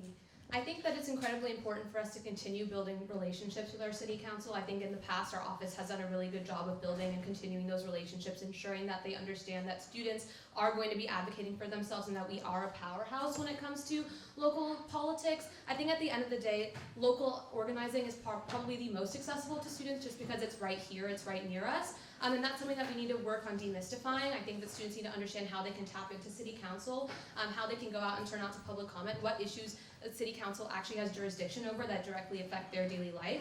I think that's something that our office will continue to work on and has done a really good job of doing, especially this year. We have 2 vacant seats right now, and I think that ensuring that we continue to include the student voice in those decision-making processes, making sure students are being represented by their peers or people that look like them and represent them and have their needs at heart, I think is the most important thing.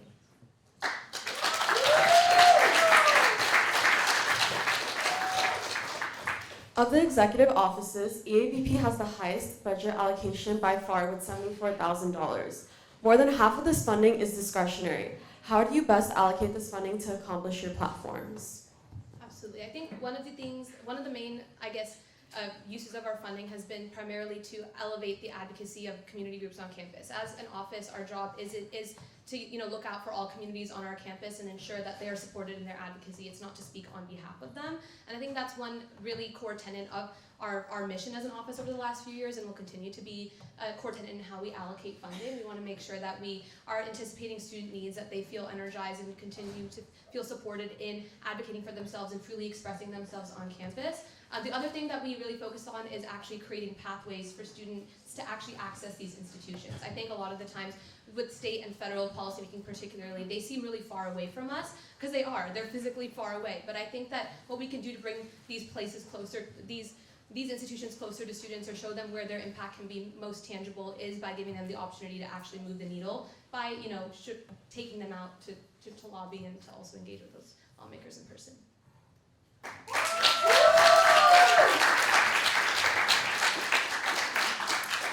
As you just mentioned, the EAVP's office frequently takes trips to Sacramento and DC to advocate for bills regarding students. What has been one tangible result of the office's lobbying efforts? I think something that we did that was really cool this year was that we were actually able to author our own pieces of legislation in the state legislature. We introduced 2 bills that were actually written by students. They were written on Google Docs. And so they were really written by us, and we, in-person advocacy or being able to take those trips out to Sacramento and meet lawmakers face to face was probably the most effective way to get those bills introduced. I think it's really hard to, dilute a story when it's being told to you in person, and I think that's something that's critical. It's something that we've lost over the last few years and something that we really are trying to bring back in our office. I think this year, having success with those pieces of legislation, which are being heard in committee next week and have a really good chance of flying through that committee, which is so exciting, is just a testament to how important these kinds of opportunities are, to actually, and also I think another thing that's really important is that it changes students' attitudes about civics on our campus and civic engagement. It shows students that, hey, like these institutions, there is a way to tap into that their story is valid and it is important. And that their experiences carry more weight than they might otherwise think.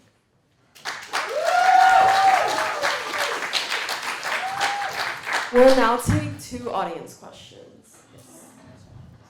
How exactly in the role of the EABP do you plan to work on the problem that Berkeley on-campus housing does not adhere to the rent board's rent stabilization policies as well as residential safety standards enforced by the Berkeley City Council? Absolutely. I think one thing that the External Affairs Office can do in this case and will continue to do, and as we have been doing, is partnering with community groups on campus to actually evaluate the scope and extent of this issue and then also figure out who the key decision makers and players are in addressing that issue. I think being able to operate strategically within both of those fields and play that role as we have been playing will continue to be a priority for our office.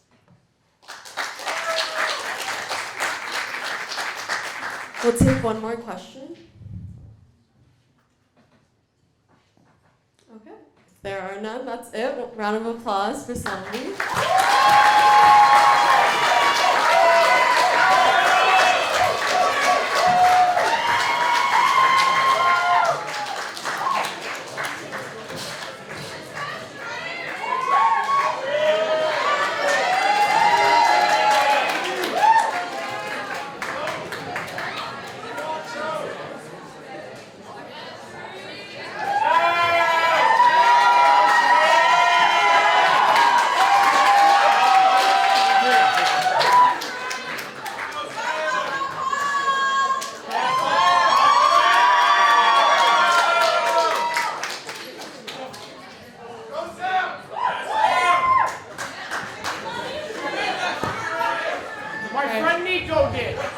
Thank you all.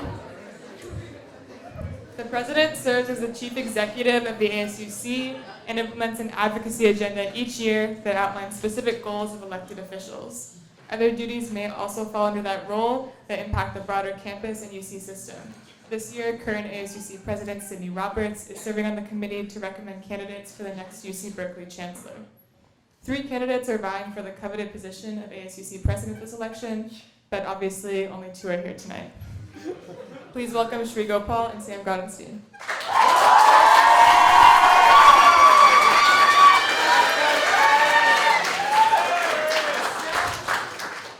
Candidates, you will now have 1 minute to introduce yourself and your campaigns.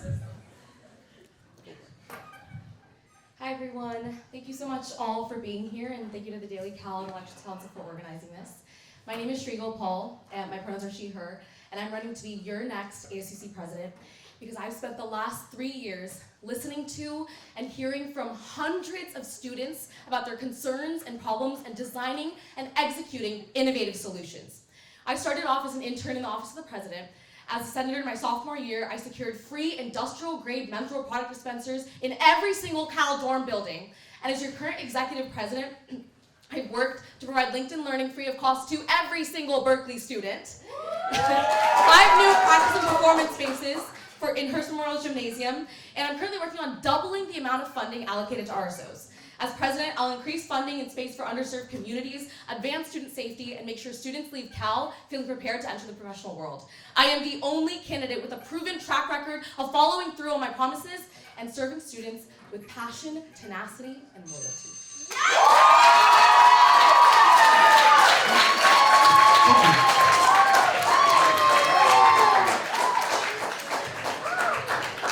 Friends, peers, and comrades.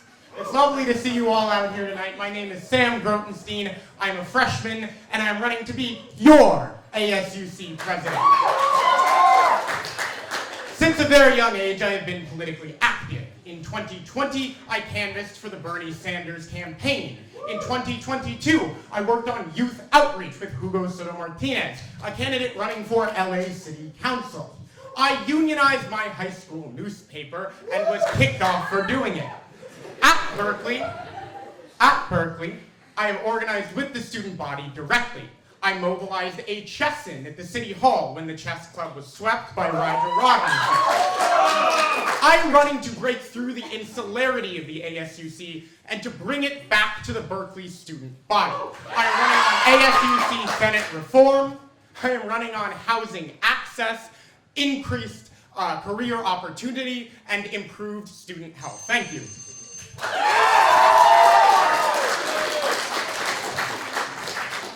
Thank you for those introductions. As we've done before, we're going to switch who starts with each question, so Shri, you'll go first for this one. A key issue that students and candidates were concerned about this year is ASUC transparency. How will you foster that as president if elected? Yeah, this is a really good question, and I think for a lot of students who don't know what the ASUC does, it seems like a big, gigantic organization that they have no real connection to. And I've worked as the executive vice president for the last year to bring us down to earth a lot more, provide information for students, real time, on Sproul, talking to students, listening to students at Senate meetings. I want to do town halls. I want to have office hours where students can come speak to me, speak to my team directly. I want to do recaps of Senate meetings so that students know what resolutions are being passed, what policy initiatives are happening, what events are happening. In terms of transparency with meeting recordings, meeting agenda, I've served alongside the CLO and the CPO on the Admin Office Oversight Committee to reform meeting agendas being sent out on time, meeting recordings being posted in appropriate manners, and just bringing the ASUC down to earth and accessible to all students, and being able to reach out to your elected officials. I'll post my phone number online for people to reach out to me.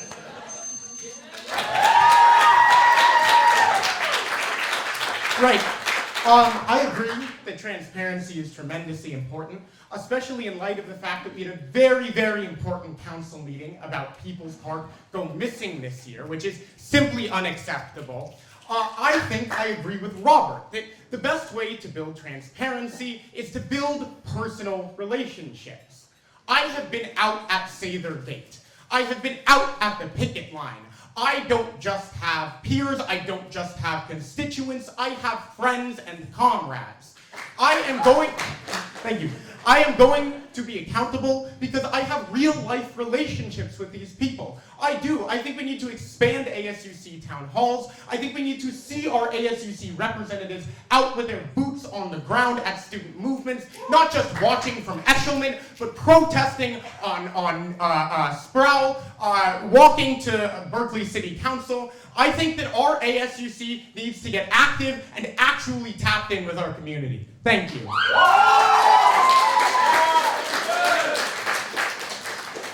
Now we each have a 45-second rebuttal time.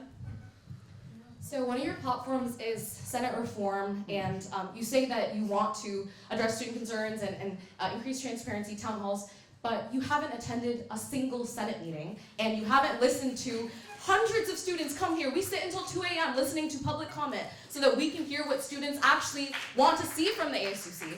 And you haven't attended a single Senate meeting, and these Senate meetings are open to the public. And we were in an elevator together where I told you the Senate meeting's this Wednesday. Come, please. It's open to the public. Yeah. Thank you.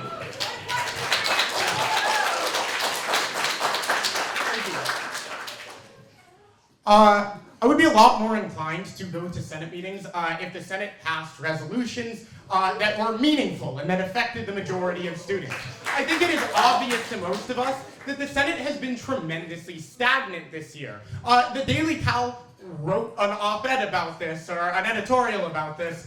Our Senate is failing us. When I talk about Senate reform, I am going to pledge half of my stipend to an election equity fund to make sure that we have more people getting actively involved in ASUC electoral politics. I don't see you doing that. I don't see anybody in Elevate Cal doing that. I see people in Elevate Cal trying to protect ASUC insularity and keep party dominance. Thank you.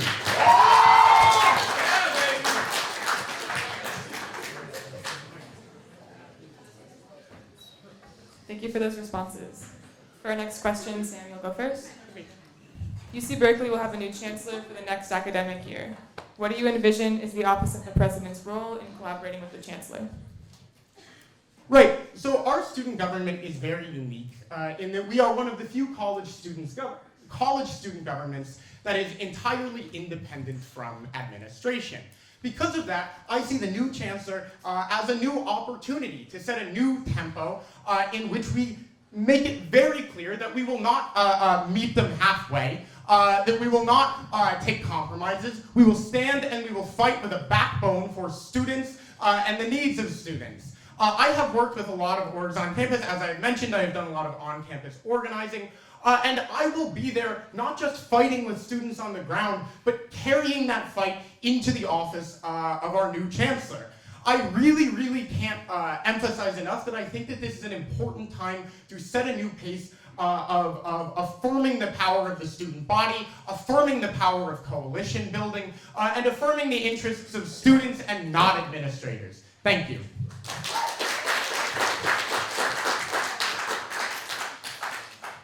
Do you mind repeating the question one more time? UC Berkeley will have a new chancellor for the next academic year. What do you envision is the office of the president's role in collaborating with the chancellor? Yeah, something I've learned this last year serving as executive vice president is that administration is very, very out of touch. I said this earlier this morning. Some administration don't even know that you can get into main stacks through Moffitt. They think you can only get in through Doe, which is crazy. I think something I want to do is start off with like a whole weekend or some sort of like onboarding day where I meet with the chancellor and their new administration.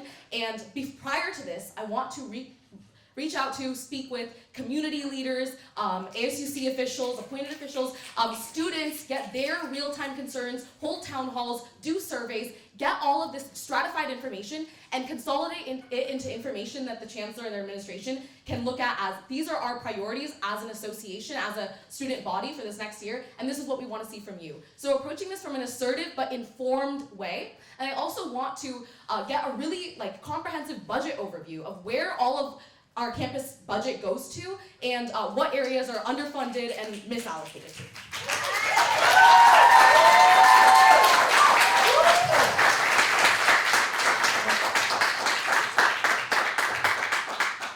Yeah, I largely agree about budget transparency. I also agree about assertiveness. I think assertiveness is actually the key word here. We need student representatives who are going to go and tell the chancellor what is up. We don't need people who are going to go and assume that administration is operating entirely in good faith, that administration isn't beholden to interests other than the student body. I understand this. I understand that we cannot take half measures.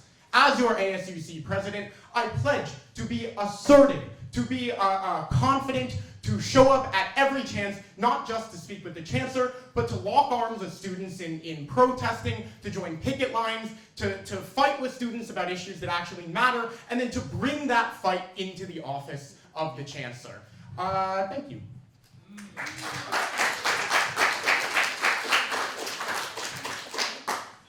I think something that's really unique about this race is that Sam and I have a lot of really similar goals, and we share in a collective vision, and I really respect that about both of us.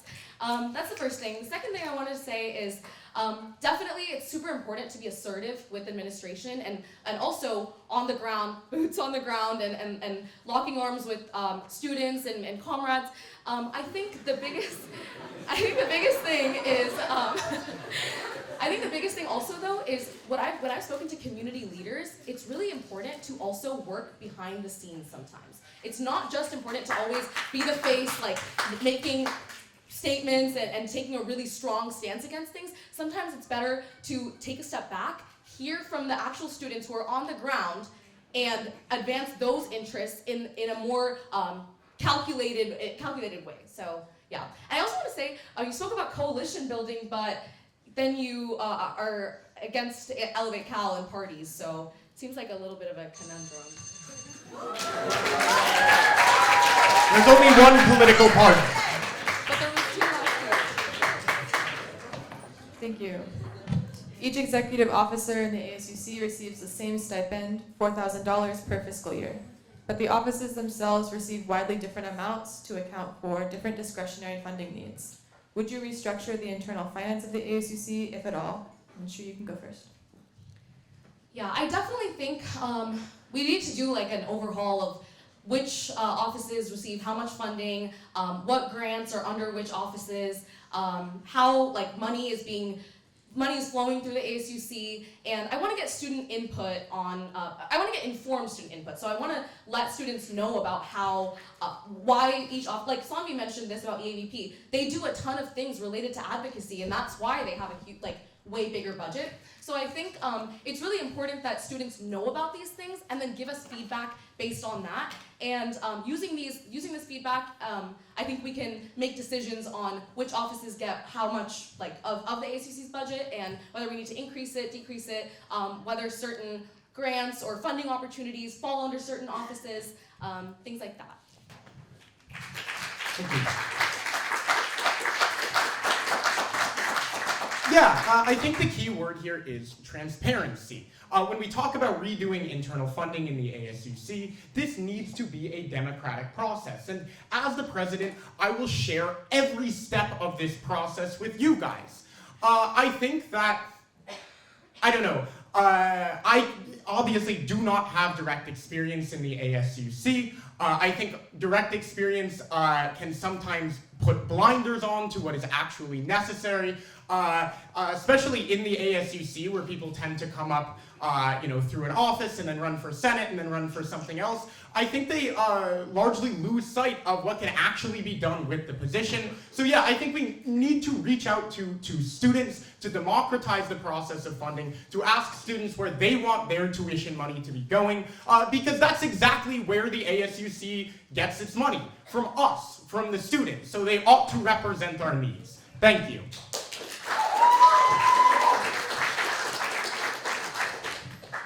I think my experience in the ASUC, one as an intern, so I worked within an office. Then I worked as a senator, so alongside 21 representatives. Then I worked as an executive, so I got to interface with administration and the Senate. So I have gotten every single aspect of the ASUC as part of my experience. So I have an incredibly nuanced perspective, and I'm also outside tabling on Sproul, listening to students, staying there till 2 a.m., hearing what students want to see. So it's not that I'm not student-focused either. So I just want to say that experience really does matter in the ASUC, which is an incredibly complex body of people, and represents such a diverse student perspective, such a diverse student body. Yeah, that's what I would say.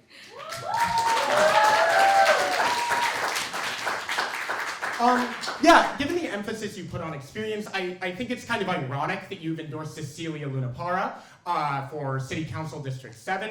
Cecilia is running as an outsider candidate, and we love Cecilia because Cecilia is here to represent the interests of us. Cecilia isn't an establishment lackey. She's going to come out and fight for things that we care about. Cecilia still worked in a city council commission. So. This is true, but again, I have actively worked with mobilizing students on campus. I asked Shri, how many shifts have you done at Say Their Gate? How many times have you gone to a picket line? How many times have you mobilized large groups of students to go to the city council office? I would guess 0. Thank you.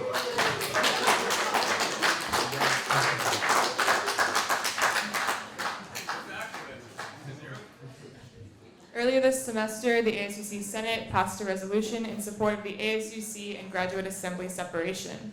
The split is currently awaiting Regents' approval. If approved, how will you continue to foster collaboration between the GA and the ASUC on joint projects? So you can go first. Yeah, I think the fact that we've had this split speaks to the Graduate Student Assembly's discontent with the current operations of the ASUC. As an outsider candidate, I am going to work to amend relationships, but I am also going to respect the Graduate Students Assembly's choice to divorce themselves. I think this choice came after years of misrepresentation, and I think I am here as someone who will shake up the status quo, as someone who will change the way that the ASUC interacts with graduate students. Yeah, I think that's about it.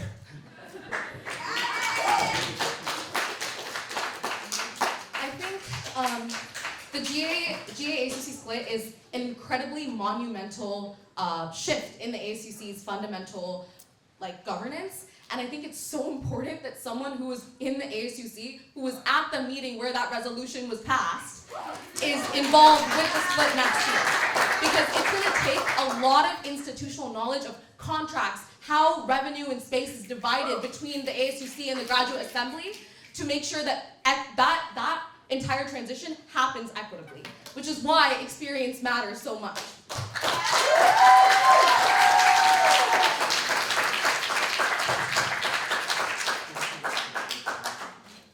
Right, so you emphasize the importance of your experience here, but again, I must reiterate that the split of the Grad Student Assembly was, to put it bluntly, a divorce. They did not want to be a part of the ASUC anymore because the ASUC had failed them.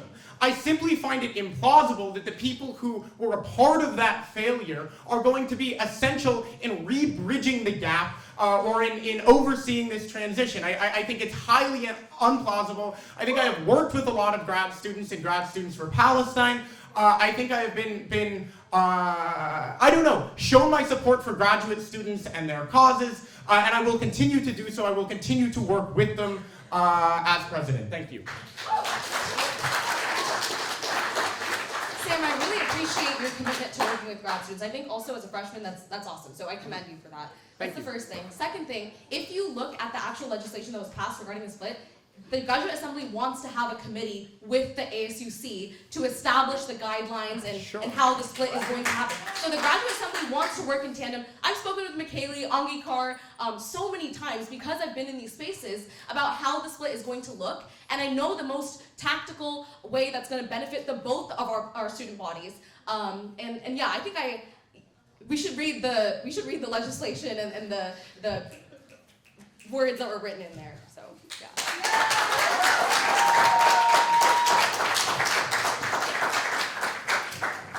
We'll now have our last general question. One distinguishing factor between your campaigns is experience, as you both have highlighted tonight. Shri, you're coming off a year as EVP, and Sam, you have no ASUC experience. Why do you think experience is or is not important in this role? Shri, you can go first. You mentioned Cecilia, and I actually endorse Cecilia because I think she is going to be an amazing advocate for council members. I want to mention that Cecilia has also leadership experience as president of several orgs. Same thing, I have experience leading several offices. And she also has experience working in tandem with the Berkeley City Council. So it's not that she has no experience with the institution or with the governing body. So that's the first thing. So I don't think we can draw parallels between that election and this one. The second thing I want to say is I have listened to and heard so many diverse perspectives. That kind of experience doesn't come in a day. It doesn't come without being in all these spaces and hearing people out and forming these connections with communities and community leaders. You have to be in the ASUC and work in these positions. You don't necessarily have to work in these positions, but you have to build those connections with communities to... That's your time. Yeah. Thank you. Thank you. Great. I totally agree. Listening to communities is very important. I would say the one thing that is more important is tangibly working with communities. I appreciate the experience you've had, but you have listened to communities through the framework of the ASUC. I am running a grassroots campaign. I am running as someone who has directly organized with these communities, and now I want to see their interests reflected in the ASUC. Again, I think it's a lot harder to actually listen to people to build trust if you are trying to build trust as an established politician rather than trying to build trust as somebody who shows out to things, as somebody who is just genuinely a member of these grassroots organizing spaces and is now running to bring that grassroots power, that coalition power, that community power into the office of the ASUC. It is much easier to build communities on the ground than it is from the 5th floor of Ashland. Thank you.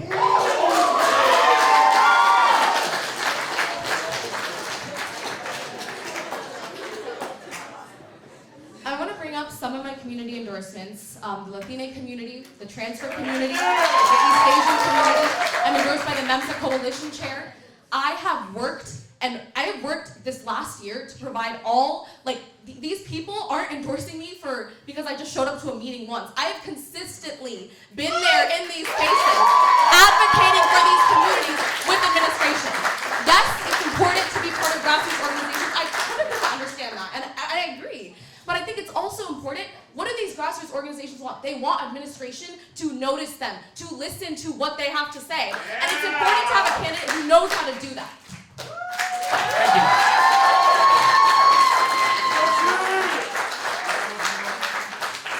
I think that it's telling that when you talk about your experience in these spaces, you don't talk about it as experience that makes you qualified to be a candidate. I am running on the tangible grassroots progress that I have made with these organizations. Of course, you maybe go to some of these meetings, and that's great. I actually work with these orgs. I show out to their protests. I sit down at Say Their Date.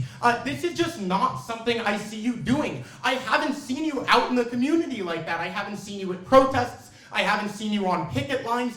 And so I believe maybe in an abstract way that you work with these communities, but I don't see it, and I don't think these communities see it either. Thank you. Then why would they endorse me?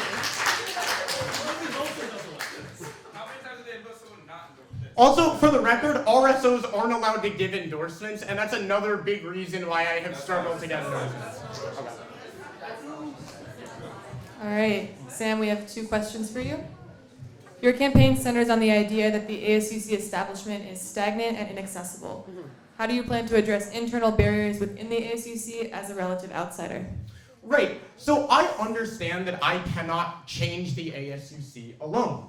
That's why election reform is one of my biggest campaign pillars. I think that in pledging half of my stipend to an election equity fund, in holding election workshops before the next election, I am going to get more people directly involved with the ASUC. That's why I'm running. I'm running to be president, of course, but I'm also running to raise awareness, to build community, to get people excited about the ASUC. So I think in running for president, I'm going to levy my position to get more and more people involved in the ASUC. I'm going to be out on Sproul every day. I'm going to be talking to people. I'm going to be out at protests. I'm going to be on the ground doing things and quite literally bringing the ASUC down to the ground, down to Sproul, into the Berkeley City Hall. Thank you.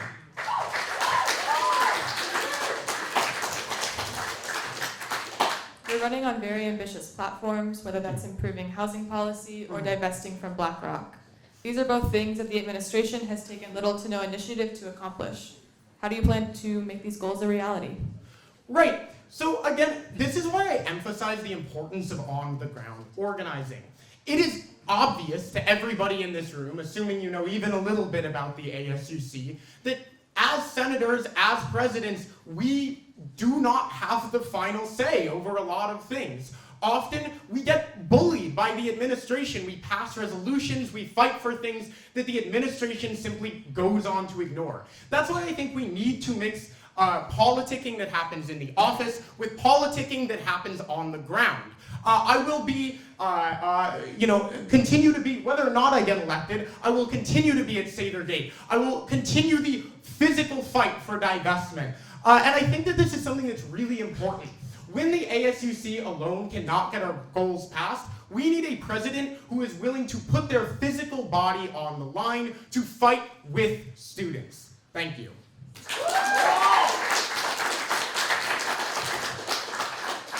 Sure, it's your turn. Your trajectory in the ASUC has been rapid, from senator to EVP to presidential candidate. How will you stave off burnout after 3 consecutive years as a public official? That's a good question. Okay, today, I was thinking about it because I was like, wow, this is my 3rd campaign. Like, wow. And this space is very intense. It's very mentally draining. But I do it, and I'm continuing to do it, and I'm running for president because I can't think of a better place for me to be. I can't think of a better place for me to listen to other people and actually be able to do something about it. I listen to heartbreaking statements, gut-wrenching things all the time. I didn't see Sam at the People's Park Conference where people who were disproportionately affected by the traumatic incidents that happened at People's Park came. Hearing all these things has instilled in me so much emotional and personal connection to all these causes, and I want to advance these causes in the most informed, experienced, and tactical way possible.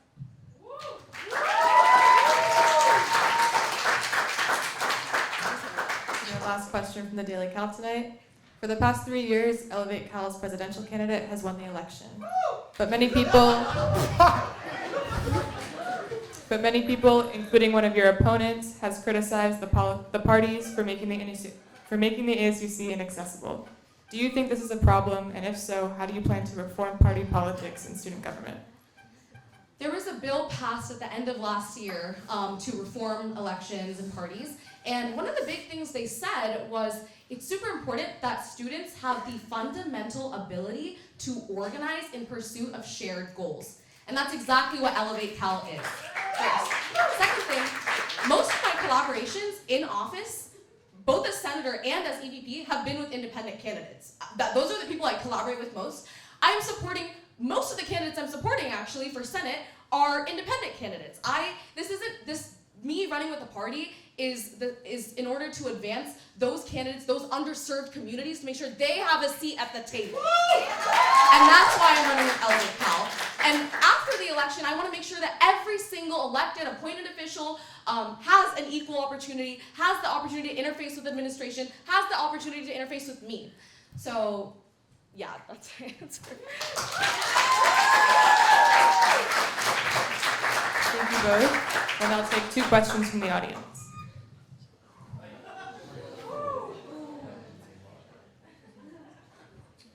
One thing that is important to me is the weight that is held on a national scale for representing the greatest public university in the world.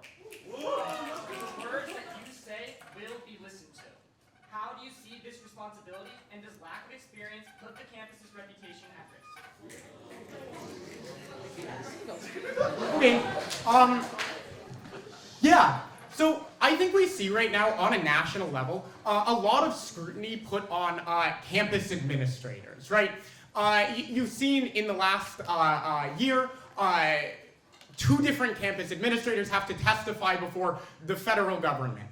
We are about to get a new chancellor. I absolutely agree that there will be a national spotlight on Berkeley.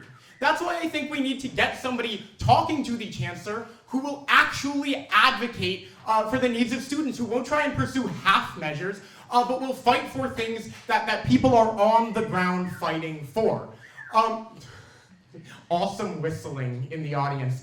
But I think that, yeah, there is a national spotlight on this university, and that's why we need leaders who aren't just going to stay in the Senate office. We need leaders who are going to be fighting on the ground with students. Thank you. Yeah, I agree. We do need leaders who are fighting on the ground and listening and protesting alongside students. I think it's also so important that we need leaders who are working, who have experience, because as executive vice president, I also work with EVPs from across the other UCs. So I have this cross-college collaboration. So on a national scale, that's pretty important too. I think that's super important. The second thing is experience is so important when it comes to handling the media, when it comes to interfacing with administration, making sure that the things that they say, which again will also be viewed on a national scale, are representative of student interests. So I think experience is going to play the #1 role in determining how UC Berkeley is portrayed in the media and to the rest of college students and students everywhere.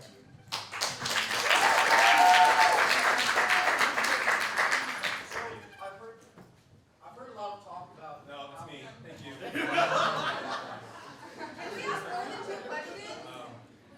Can we ask more than 2 questions?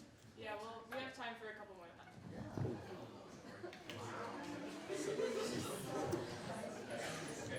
Every candidate, regardless of position, has committed himself to serving underrepresented minorities. The transfer student population is disproportionately made up of students from these groups. However, the ASUC has faced alleged anti-transfer sentiments in the past, which I would argue aren't alleged. How do you plan to combat this? Why don't you go first? I think, one, thank you so much to the transfer community for putting their trust in me and endorsing me. It genuinely means more than you can imagine. The first thing I want to say is recruiting for my office needs to be done in a way where there are transfers, both in the execs, associates, interns, every single part of the office needs to have an adequate representation of transfers. I have worked with Transfer Representative Teague extensively this last year. The program that we're doing for LinkedIn Premium, our pilot program, 75% of those licenses are allocated to students that fall under the CE3 Berkeley umbrella, because I want transfer students to get those resources that they don't traditionally have because they have less time at Cal. Those 2 things are really important to me. Also, in terms of RSO equity, transfer students are disproportionately affected when it comes to club recruitment and are discriminated against. And I think this is something that we need to establish standards with RSOs as the president of the association, setting the standard myself and also setting standards for them. Thank you.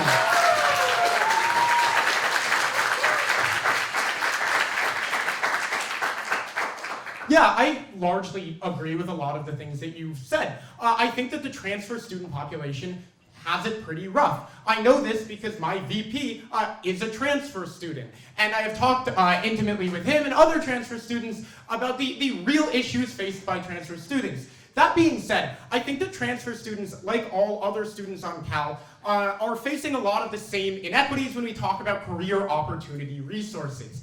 Even though this LinkedIn is going to go 75% to transfer students, it is still only going to cover something like 4% of the Berkeley population, and it was passed instead of Speechify, which would have helped large... Instead of Speechify. Speechify was pushed as an alternative. Nowhere in that... Even Emma saying that wasn't true.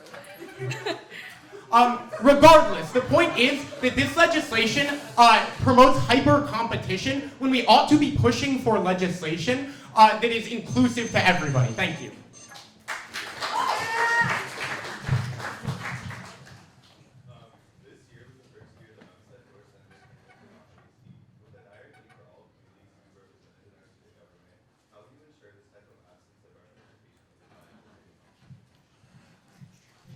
I didn't hear. I'm sorry. Could you repeat that a little louder? Yeah. This year was the first year of Memphis, and Doris Center did not have a seat. With the dire need for all communities to be represented in our student government, how would you ensure this type of absence of representation is not? Yeah, again, my whole angle here is promoting increased engagement with the ASUC. I think we address these things by making the ASUC something more tangible, by literally funding other people's election campaigns, which again is what I am going to pledge half of my stipend to. I think if we want to address underrepresentation, we simply have to have more resources for people trying to break into the ASUC, and more resources for people who do not already have established connections within the ASUC. I think that, again, directly helping new candidates get involved with the ASUC is the best way to see better representation, to see more equitable representation in the ASUC. Thank you.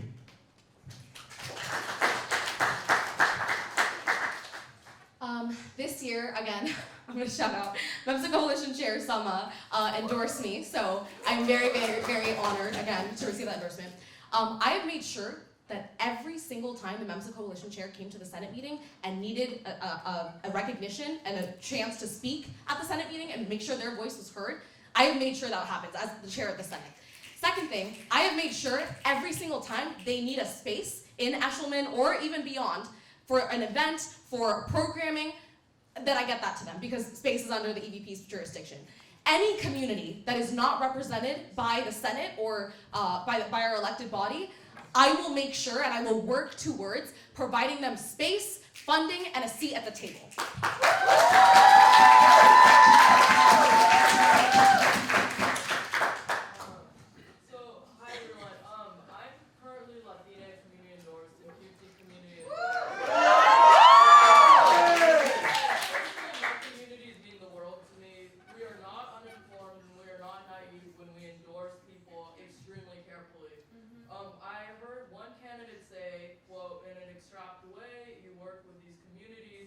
Someone who is community endorsed by many different communities. I want to ask both candidates, how will you ensure that you are not discrediting community endorsements and are uplifting individuals who are endorsed by these valuable communities on campus? Great.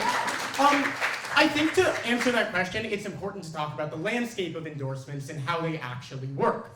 Only two types of groups are allowed to give endorsements. Those are Greek life institutions and identity groups. These are both very important.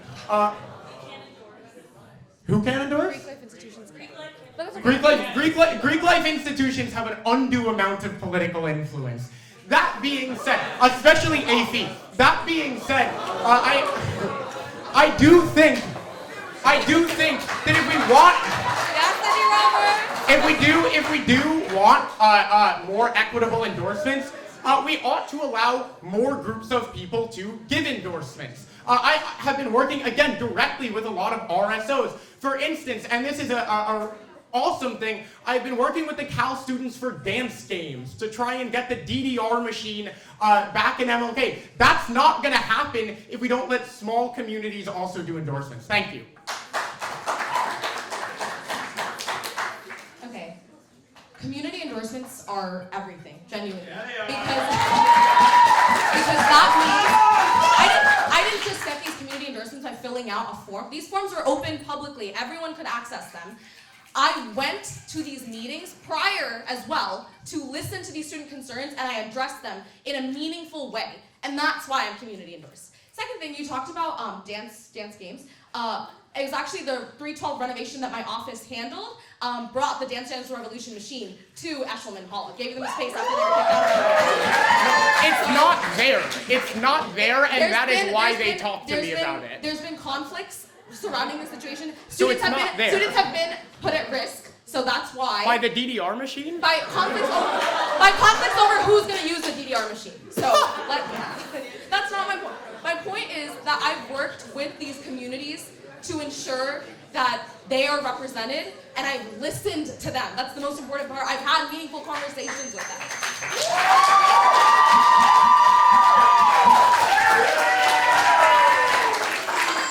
Thank you, everyone. Due to time constraints, that was our last question from the audience.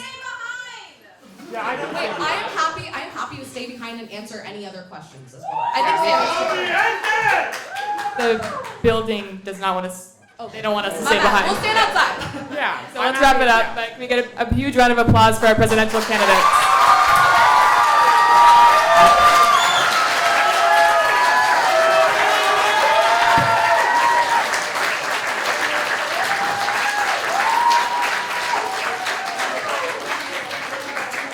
Thank you, everybody, for coming. As a reminder, voting opens next Monday and closes next Wednesday. Make sure to cast your ballots.